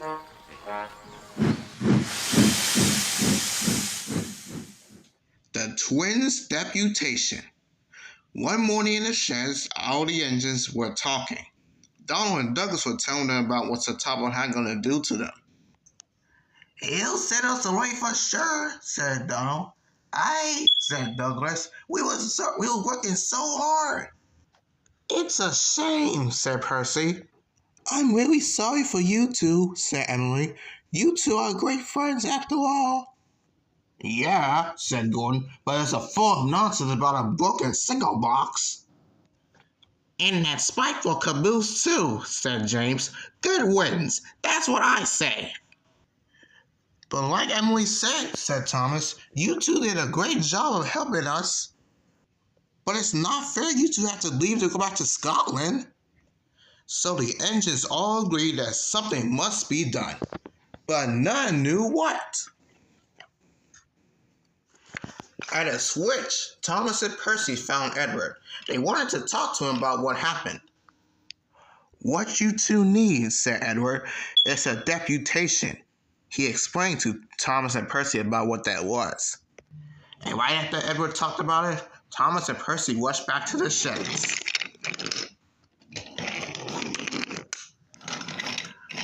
"Edward says we need a depot station," said Percy as Thomas and Percy popped up to the sheds. "Deputation, Percy," said Thomas. "Of course," said Gordon. "But the question is..." "What is a desperation?" asked Henry. "It's when engines tell Sir Topham Hatt something's wrong," Thomas told him. "Did you say tell Sir Topham Hatt?" said Duck.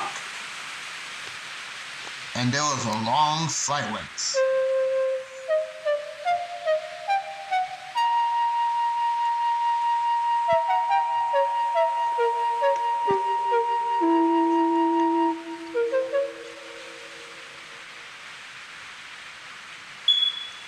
"I propose," Gordon started, "that Percy could be our, disputation." "Me?" squeaked Percy. "But I can't." "Oh, come on, Percy," said Emily. "It's easy. You should have to tell Sir Topham Hatt about it." "Well, that's settled then." But Percy wished it wasn't. "Hello, Percy," said Sir Topham Hatt. "It's nice to be back." Percy jumped back. Yes, sir. It's nice to be back, sir." "You must be nervous, Percy. What's the matter?" They made me into desperation, sir, and to talk to you." Sir Topham Hatt pondered. "Do you mean deputation, Percy?" "Yes, sir. It's Donald and Douglas. They said if you send them away, they'll turn into scrap. And that would be dreadful, sir. Please, sir, don't send them away." Sir Topham Hatt thought about it for a moment. "Take me to the sheds so that I can talk to him." Yes, sir."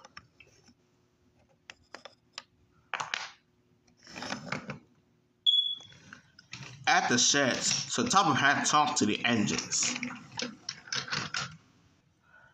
"I had a deputation," he said. "I understand all of y'all feelings, and I get that you don't want me to send Donald and Douglas away."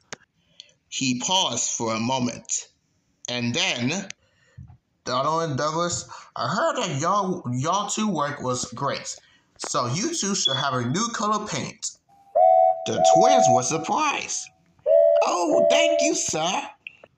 "So does it mean that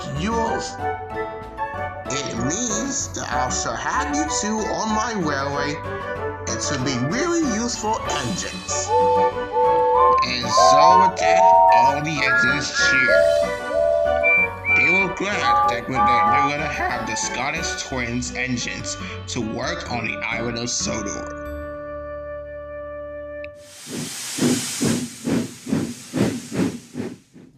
The single cross lines. Most of the top hatch engines except the diesels.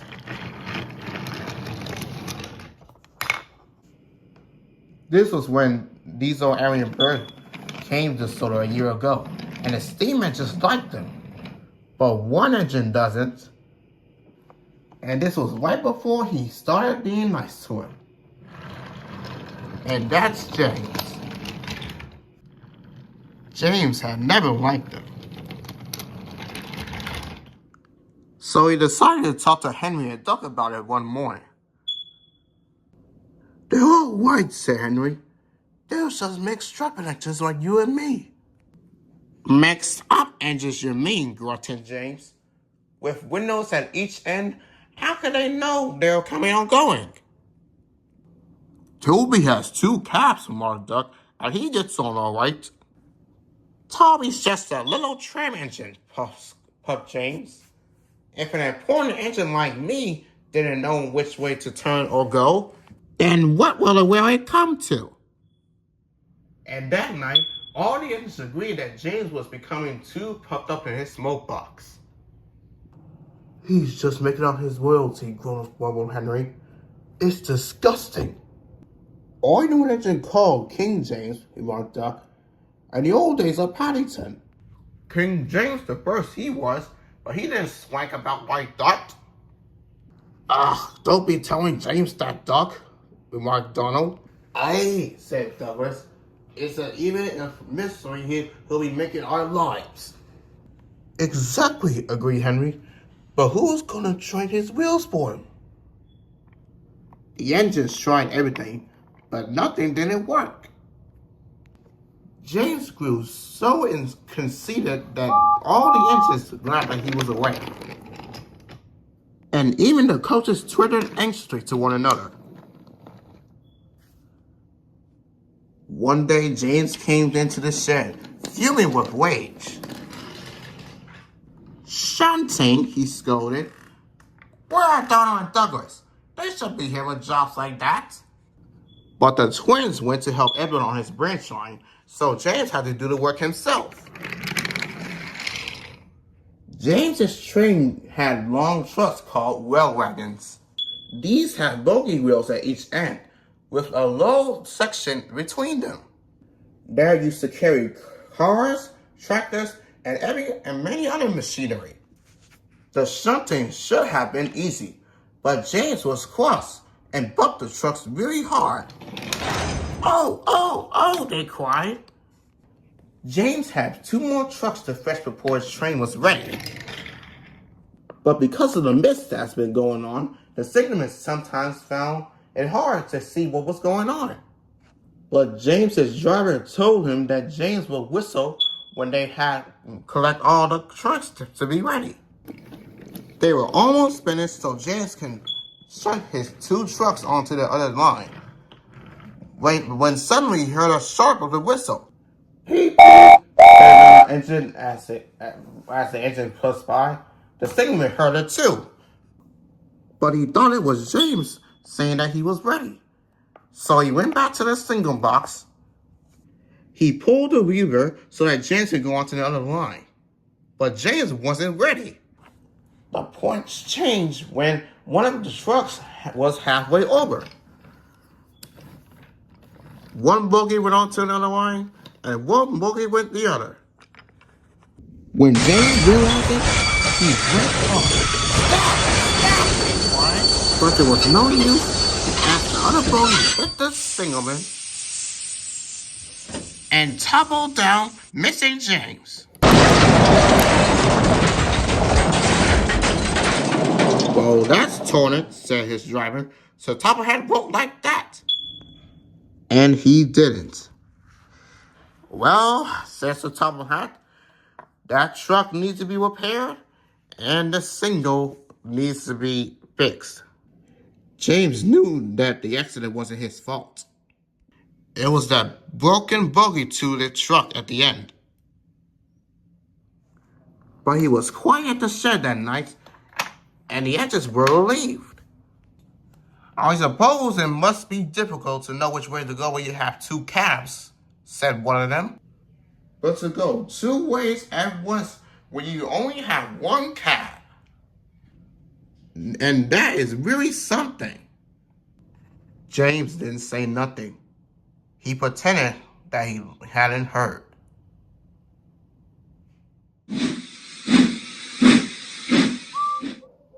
Gordon goes foreign. Lots of people travel to the big station at the end of the line. Engines from the other railways sometimes pull their trains. These engines stay the night and go home the next day. One morning, Gordon was talking to one of these engines. The engine was taking on water. When I was young and green, he said, I remember going to London. Do you remember the place? The station was called King's Cross. King's Cross? Said one of the engine. King's Cross. That's not even the station. The station is called Euston. Everyone knows that. What are you even on about? I know the station. The station is called King's Cross. I know I may not have the best eyesight, but I know what I saw back then.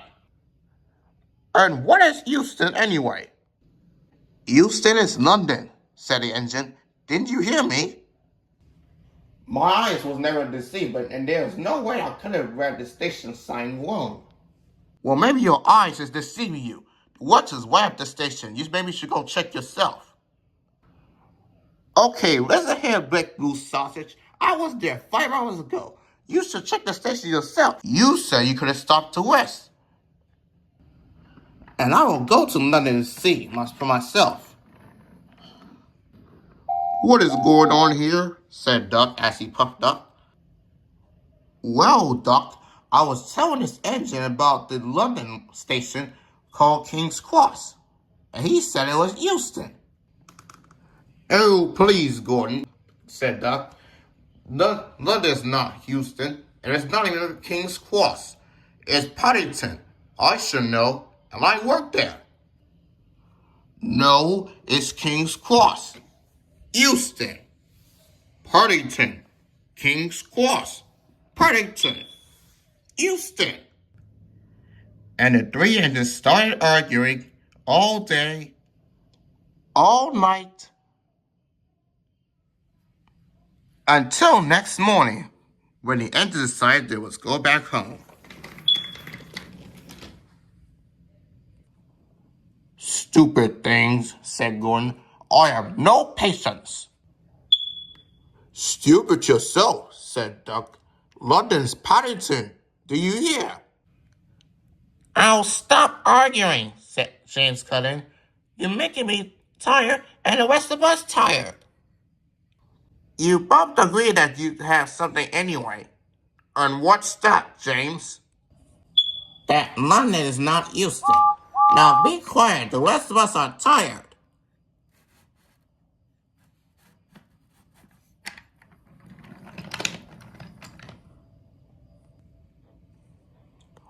I'm sure it's going to be King's Cross, said Gordon.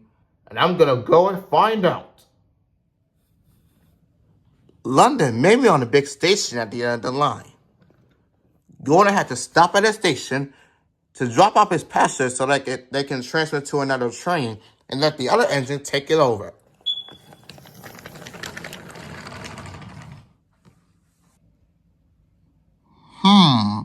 He said, if I can't stop, then I should go to London. Yes, that could be a good idea.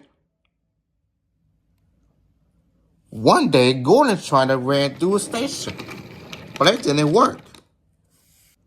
Another time, Gordon tried to start before the fireman could couple to the coaches.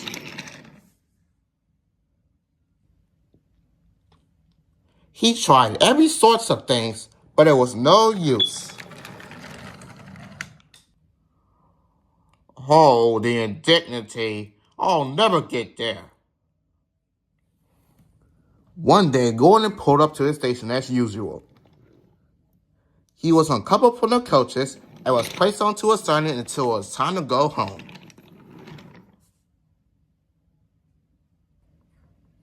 Gordon's passengers waited for the other engines to take them to London.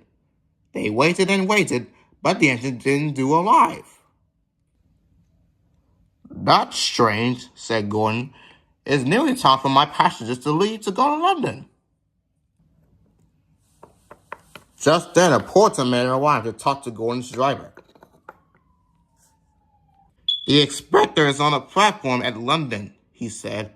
"He wants to see you." Gordon's driver smiled. And he got good news for Gordon. "Gordon, I got some great news. We will be going to London." Really? "Yes. The engine that was supposed to take your passengers to London has derailed.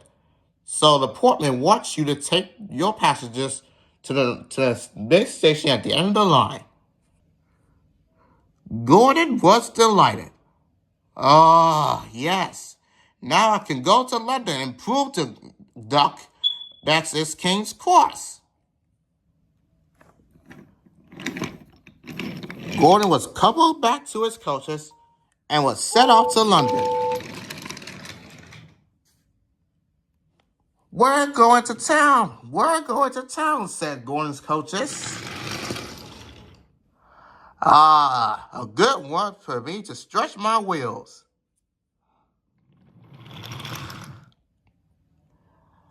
After a good run to London, Gordon arrived back at Rattler Station, feeling down. Then Sir Topham had walked up to him. "Hello, Gordon. I heard that you went to London. How was your good run?" "It was fine, sir, but I didn't enjoy myself." "Why's that, Gordon?" "Well, sir, because London is not Euston or even Paddington or King's Cross. It's St. Pancras." And he talked about it to the engines that night. "That's preposterous. What do you mean the station is called St. Pancras?" "That's not the point. That's none of the station name was debated about." "What on earth is St. Pancras?" "It's the station, Duck. Did you hear me?" "I was being rhetorical." 3 different names is already insane enough, and I know you're telling me that there's a 4th one? "Are you sure that's the name, all right, Gordon? It is Waterton. I was there. I saw the station sign on it." "Likely story. And who told you to give you permission to say my real name?" "Doc, I asked every agent that was around. They said it was St. Pancras." "St. Pancras. If you don't believe me, then you could go over there and see for yourself." Thomas, should we tell him? "No, I guess not. However long it will take. Well, I'm gonna go find a new set. I can't sit here listening to this arguing. I'm gonna go sleep at the shunting yards. Are you all coming?" "Sure thing, Thomas."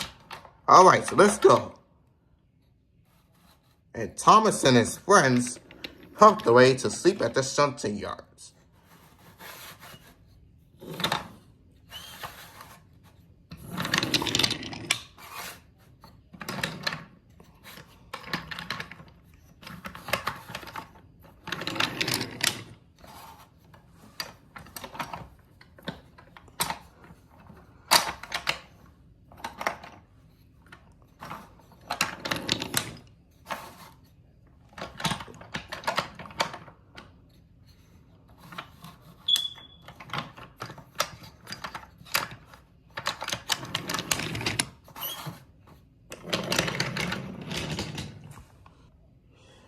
Gordon and Duck will eventually start arguing about London Station, and even the name of it too.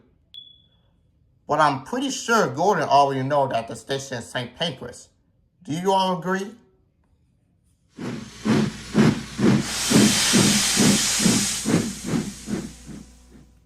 Henry and the new diesel. So Topham had purchased 2 new diesels to help out on Sodor. One was nice, and his name was Bert. The other one, doesn't have a name. He just called Diesel 712. The two Diesels surveyed the shed. "It's time, Bear," said 712. "It's to take this railway over." "Shh," said Bear. "It's their railway after all. We don't have to take their railway." "Well, not for long, because our controller said that steam engines are spoiled for image." "Of course we do," snapped Duck. "We show how boards you do. Call yourselves engines. If anything happens, you care nothing for your train. You just moan for a victor." "We will bring it home if only you had one cylinder," said Donald and Douglas. "Nothing," said 712, "happens to us. We are reliable diesels."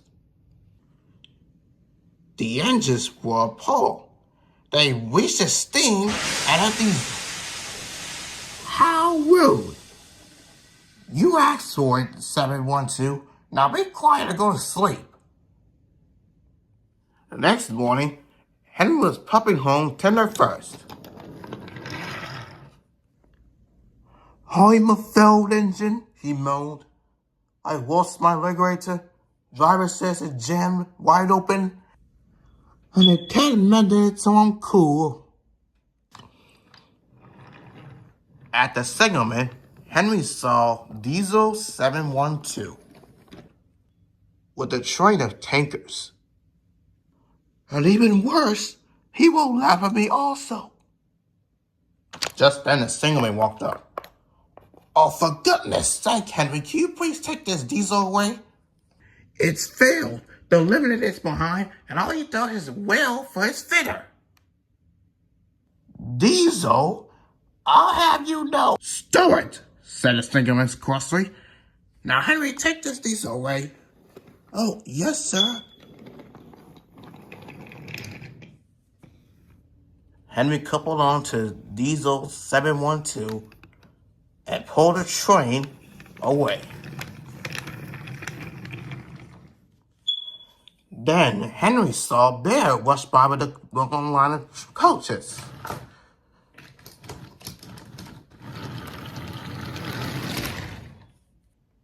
Henry chuckled.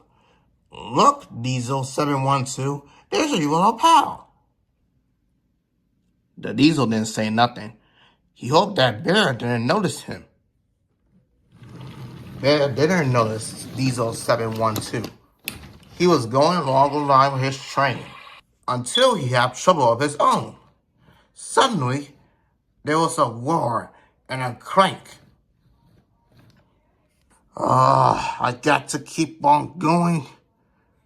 There was another clank and a crack, and Bear broke down. "Bother," said Bear. "Now I can't go on with this train." Henry saw Bear broke down on the line. Henry gently buffed up to the coaches. While the two drivers talked, his fireman joined his front brake pipe to the coaches. "It's better than we thought, Henry," said his driver. "If the Diesel can pull, we can keep the brakes off as we move along. So the only weight we'll have is Diesel 712 goods." "Oh," said Henry. "That's a mercy." He was now feeling rather tired now. "Are you ready?" yelled Bear. "Yes, I am," yelled Henry back. And they started to pull. It was heavy, pulling two trains along this line. But with a huge effort, the train began to move. The whole train soon arrived at the biggest town station.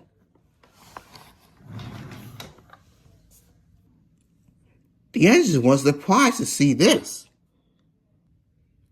Henry braked the coaches thankfully. Diesel 712 tankers trailed far behind, and the passengers buzzed up like angry bees.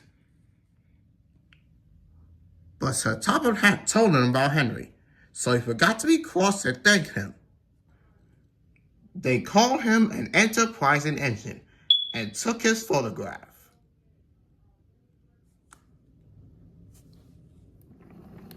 Donald and Douglas took the rest of the train.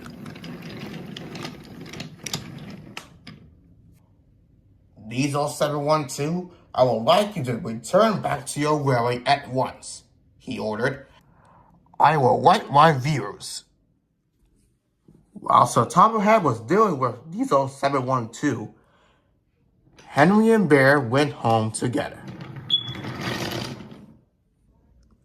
I'm sorry about last night, Henry, said Bert. That's all right, said Henry. You did shut old Reliable up. And I made a fool of myself today, too. Oh, rubbish. That might happen to anyone. I lost my regulator, too. You lost yours? Said Bert. And yet, his voice trailed away in admiration. Well, emergency trains must get through. Bert said no more. He had a lot to think about.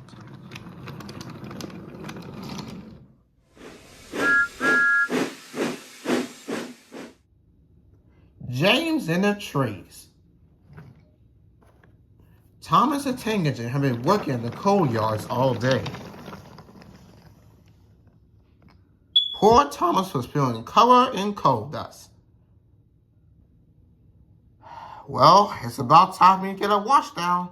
We can't clean you up tonight, Thomas. There's a problem with the water hose. Butter, said Thomas. A bath will make you feel much better. Thomas puffed straight to the sheds. Well, great, he said to himself. Now the others will think that I look silly. But the other engine was doing too much talking to notice Thomas. James was talking the loudest of all. I deserve a new color paint, said James. Sir Topham has said I'm the pride of the line and... Rubbish, puffed Henry. We're all the pride of the line. It's been going like this all day, Percy whispered to Thomas. James been talking about this paintwork stuff all day and won't stop boasting about it. Why, James, huffed Thomas. I'm the one who needs to be a new color paint and a wash down. Look at me. I'm dirty. I'd rather not, retorted James. You're not a pleasant sight. And wouldn't understand of a really useful, important engine like me. Thomas was fuming. The next morning, James was getting his recolored paint. While he was having it, Henry had an accident with some trucks.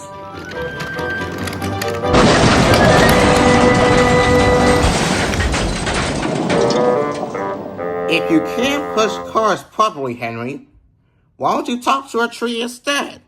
You know how much you love the forest. As a matter of fact, bossy Porter, said Henry crossly, so Topham has to inspect the island for the trees that are really too close to the line. And he's worried that it might cause trouble. Pah, laughed James. If I came upon a tree, I could just push it to the side and keep on going. Really? I would like to see that, James. Later on, James was showing off his paintwork as usual. Thomas, Rosie, Percy, and Emily were helping out with the trees when James puffed up, showing off. Make way for an important engine. That's me. You wouldn't feel important if those trees crash on you. You'll feel hurt, said Percy. Oh, rubbish, Percy. It wouldn't dare. You should be careful, James, said Emily. Trees can be just as powerful as engines, said Rosie. Oh, please. Now, if you'll excuse me, Sir Topham wants me to pull the express. I'll see you all later.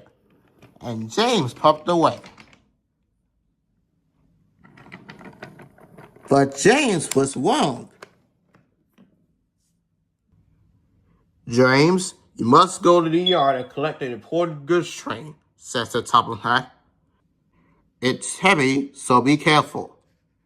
Oh, please, sir, said James. Why can't Thomas, Percy, Rosie, or Emily do it? They don't have jobs like pulling Annie and Kerbo and coaches or whatever, so why they can't do it? And I just got repainted, so can they do it? They're like working with freight cars. James, they're busy with other work, says the top hat, and really useful engines don't argue. So James didn't. By the time James arrived at the yards, the weather became worse. Your color is nice, James. Penny on your face, though, said one of the freight cars.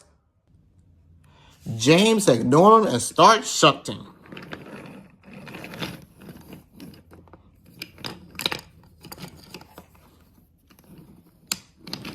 At last, the train was ready, and James puffed away.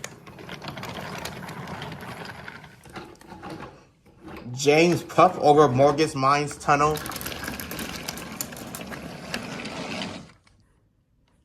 and went past Great Waterton Station. James was about to go under Morgan's Mines Bridge, but his driver knew that they were going to be in a lot of difficult time. Up ahead, an old tree had been blown by a strong wind, and the wind had weakened it, so the tree hadn't started moving it. It moved right onto the tracks. The signalman tried to switch James onto another line, but it was too late. He braked hard, but it was no use. James nearly crashed into a tree and stopped before he had to hit it.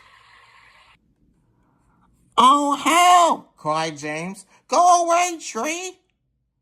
But of course, the tree didn't move.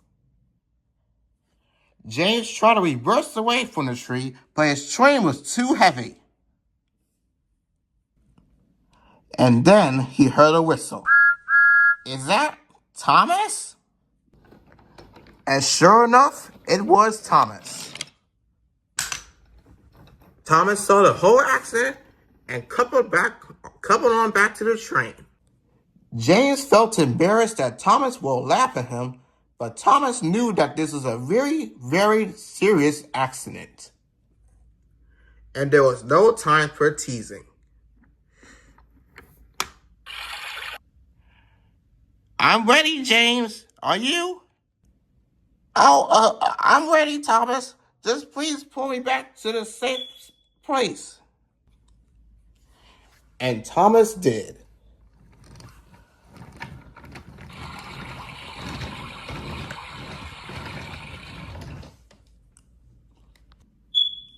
And shortly afterwards, the tree fell.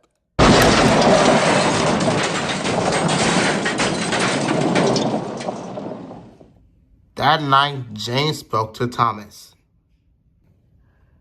"Percy, Emily, and Rosie were so right about the accident.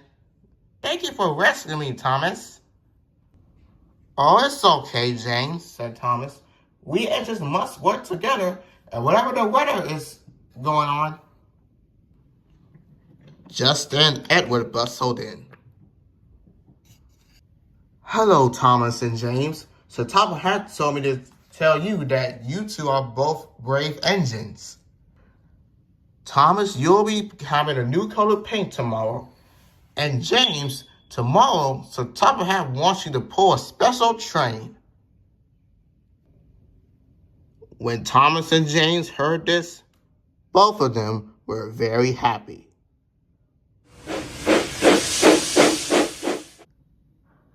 Arry, Bert, and the old stone bridge. It was springtime on the island of Sodor, and Arry and Bert was on their way to Rattler Station. They have a very important delivery.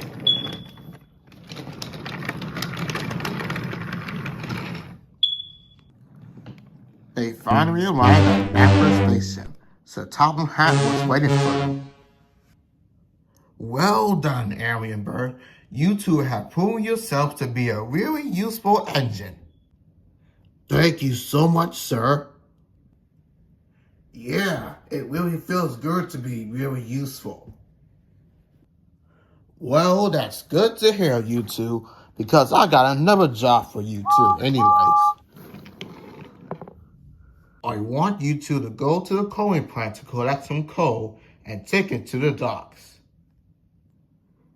Yes, sir. We will get on that right away. Well, okay. Well, off you two go now. Make me proud. And Arry and Bert rolled away.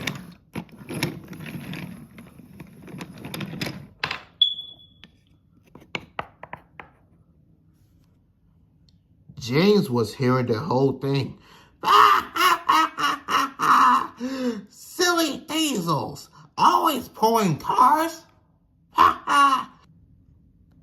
They better be careful with the trucks because I had trouble with them earlier. Arry and Bert had a favorite line that they can go on. It was an old line called an old stone bridge. Arry and Bert will use it if they have to get somewhere quick. When they first came to Sodor, the two of them was the first one to know this line.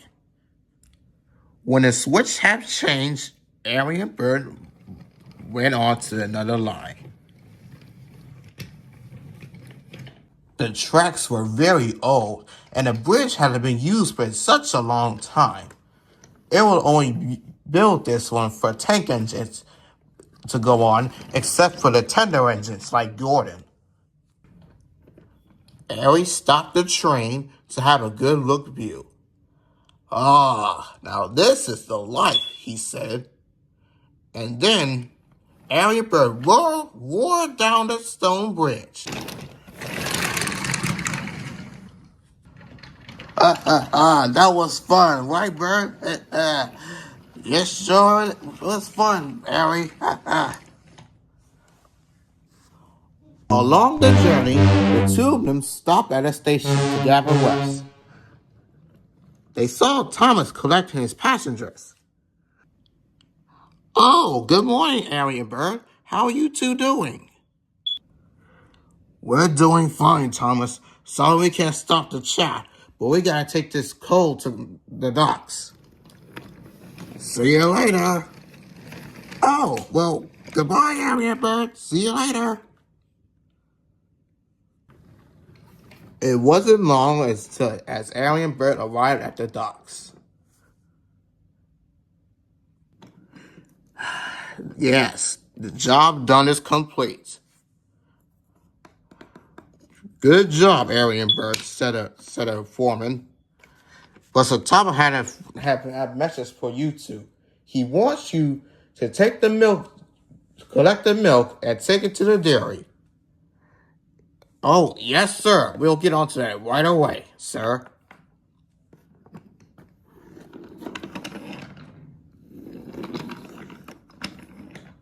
Later on, James was at Rattler Station as Arry and Bert rolled past him. Wait, right there, you two. Hey. Oh, come on, James. We don't have time for this. We gotta cut the milk and take it to the dairy. I have noticed, you two, Arry and Bert. You two have been getting to seem to go and everywhere so quickly. Oh, well, you see, James, that's because me and Bert are working really hard and working really fast. Oh, please, you two. Sodor had to have you two to collect the coal to take it to the docks, and you two were there 30 minutes ago. Well, you are just jealous, James. And Arry and Bert rolled away crossly. James didn't believe them. He knew something was up. Maybe I should follow the two. Yes. And I only got a few minutes to collect my passengers and take them to the station. But it won't take that long. James left his coaches at the station and went after Arry and Bert. Not long after, James arrived at a switch that leads to the old line. I wonder if Arry and Bert have been using this old line here. Let me see. James puffed slowly onto the other line. He found it very interesting. As he puffed up the old bridge, he heard creaks in the crack until he raced down the other side of the bridge. Wow! It seemed like Arry and Bert had been using this old line.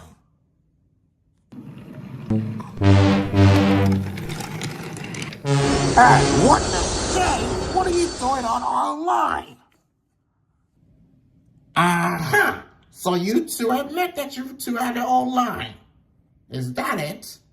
Well, There's no point of hiding now. Once everyone hears about this, this will be my shortest line that will lead for me to pull my passengers from now on.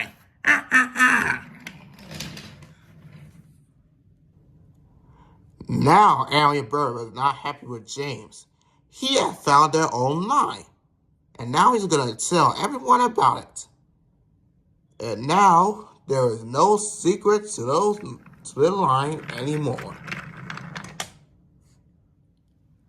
The next morning, James had collected his passengers so that he could show him the old line that Arry and Bert was running on. Soon it will be my line, he said to himself. And James puffed out of the station. Meanwhile, Arry and Bert grumbled to himself as they rolled into the yards. We can't believe this. What do you don't believe? Asked Thomas. Well, Thomas, me and Bert have found a secret line, and James found it. Oh dear, I'm so sorry that happened to you two. Yeah, I'm very sorry to hear that, Arry and Bert. I'm also sorry to hear that too. Now he's going to take his passengers on it. Soon, or later, it won't be our line anymore. Wait, Arry, Bert, did you say... Oh! Phew, that was close. Are you okay, Thomas? Yes, I'm fine. But I was trying to tell Arry and Bert. Did you two say that the line was old? Yes, Thomas. Why? Oh, no.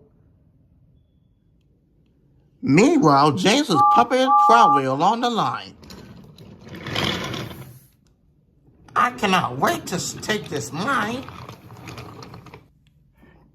James, stop! Then there was trouble. Yeah!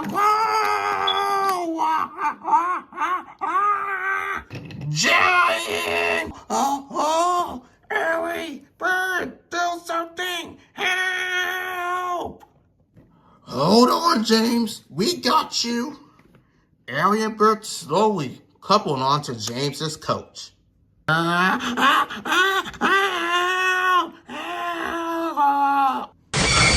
and Bert pulled with all of their might. Easy. Yes, you almost got it. No. I'm going to fall.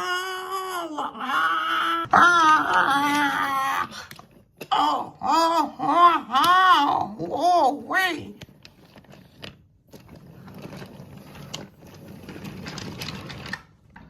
Came out of nowhere, Thomas caught James from falling off the bridge and got him to safety.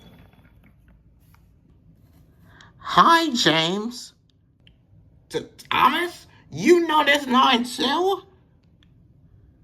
No, but Arry and Bert told me that about this line. Then there was more trouble. So Topple had a wife. He was not happy.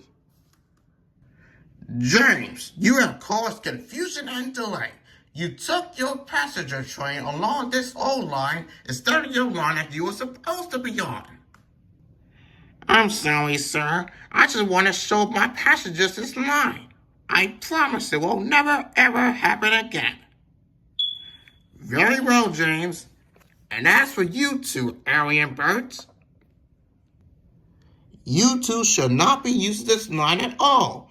This is not the safest line for any other engine to use. Yes, sir. Sorry, sir. To prevent engines to go past its own line, so Topple had to close it. Oh, boy. Then Thomas arrived.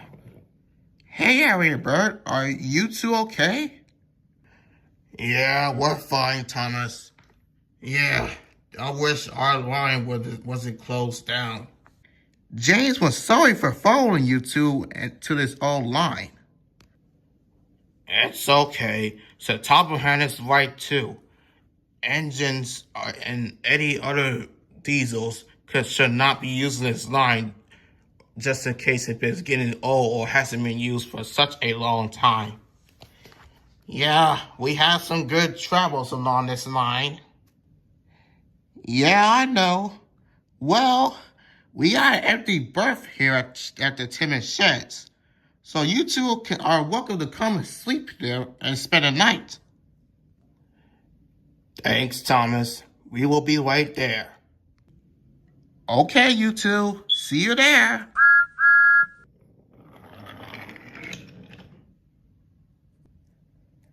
Arry and Bert had a very old line. They were used to go travels on trains on this bridge and the old line. But now that it's closed down, so Topple had to close it so that other engines will not going to be using it. But let me tell you a secret. The workmen came by and rebuilt the bridge. But that's another story for another day and the last episode of Season 4.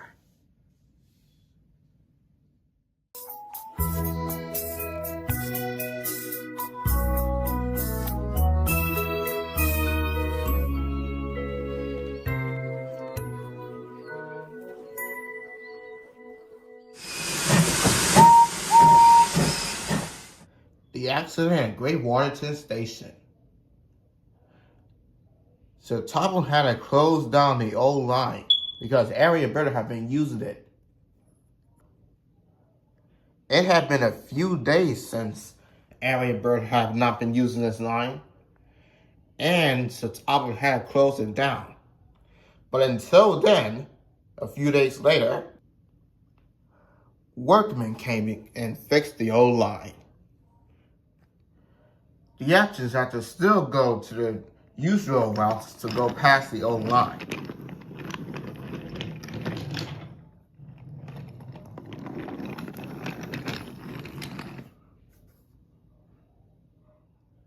But in a few days, the old line was been fixed, and all the engines get to use it again. One morning, Sir Topple came to Timmins Sheds.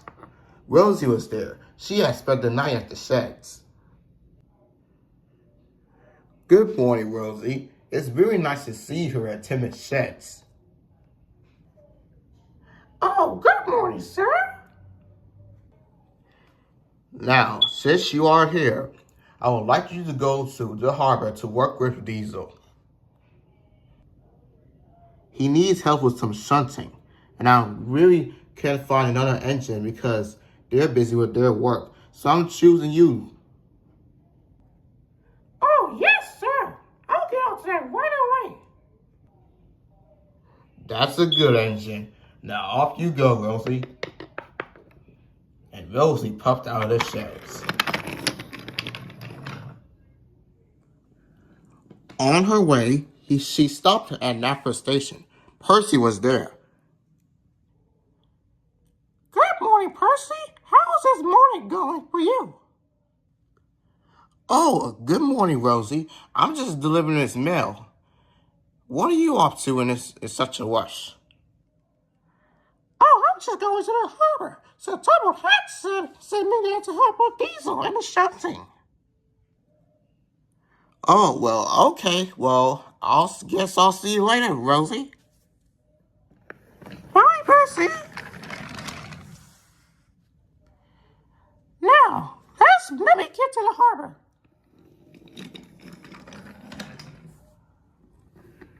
Rosie arrived at the harbor.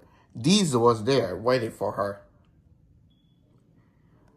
Hello, Rosie, said Diesel. How are you doing? Oh, I'm doing good, Diesel. Now, where can I start with the shunting? Oh, the truck is over there. So, we can start the shunting now. But as Rosie had started to puff away, the China Clay twins named Bill and Ben had biffed a car and ran into Rosie buffers. That was fun, eh, Bill? It was really fun, Ben. Hey, what's the big idea? Oh, we're sorry, Rosie. Yeah, we were just playing our game. Yeah, you were playing your game, all right. But now, what could you do to my buffers? Oh dear, we're so sorry, Rosie. Yeah, we should go play somewhere else.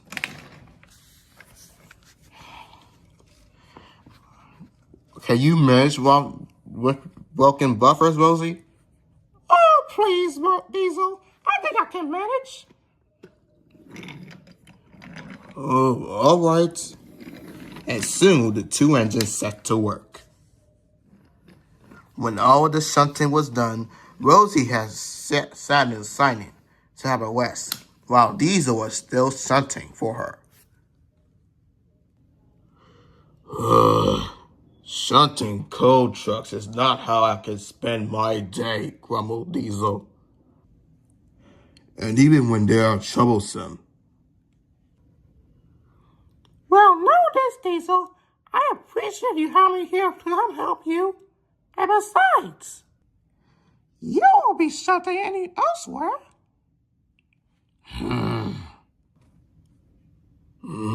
Well, while you take your break, I guess you gotta go to the works to fix your buffers.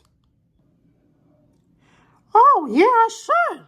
And thanks to Bill and Ben troublesome in playing their game, one truck rolled right into me. Driver says that my bumpers are badly cracked. I don't have to get new ones from the works. Well, I'm not always the troublesome Diesel anymore. I used to, but not anymore, because I'm really nice to you, Thomas, and the other engines. But Bill and Dan and their troublesome recklessness. And you're just a whack, Rattler Trucks. Shut it, you. Diesel bumped the trucks furiously. Now get in line. It wasn't long until Diesel had finished shunting and was waiting for further instructions. But presently, Bill and Ben steamed into the yard. There were no trucks for them to take, so they decided to play their game. Bill found an empty truck and bumped it towards Ben. There you go, Ben, shouted Bill. Careful, you two, scolded Rosie. This is exactly how you put me out of service. Oh, right it up, Rosie. At least you can get some time off from working. Yeah, we were only having fun. The twins began to play their game, no matter how Rosie tried to stop them. Diesel took no notice. He felt it wisely to stay clear. Then there was trouble. Bill bumped the truck too hard, causing the truck to go onto the other line, and which will cause the truck to hit the trucks that Diesel had shunted. Soon the whole train was moving. "Oh no, the train!" cried Diesel. He raced out of the harbor to chase it.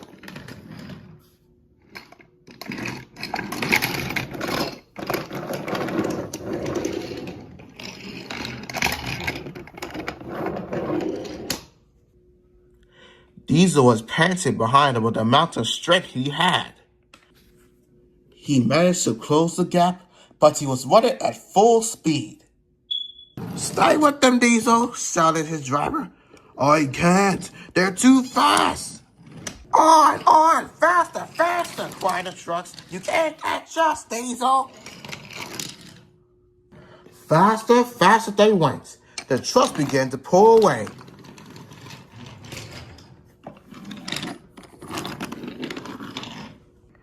Diesel tried his hardest, but it was no use. "No!" he crowed. Then there was more trouble. At Great Waterton Station, Percy was waiting for a signal. "Look out!" shouted Diesel in horror. But it was all in vain a plan.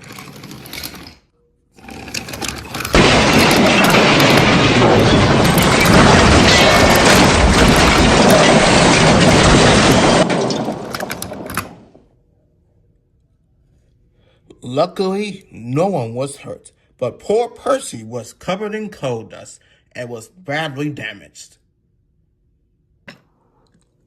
Help soon arrived. Thomas took Percy's mail train the rest of the way,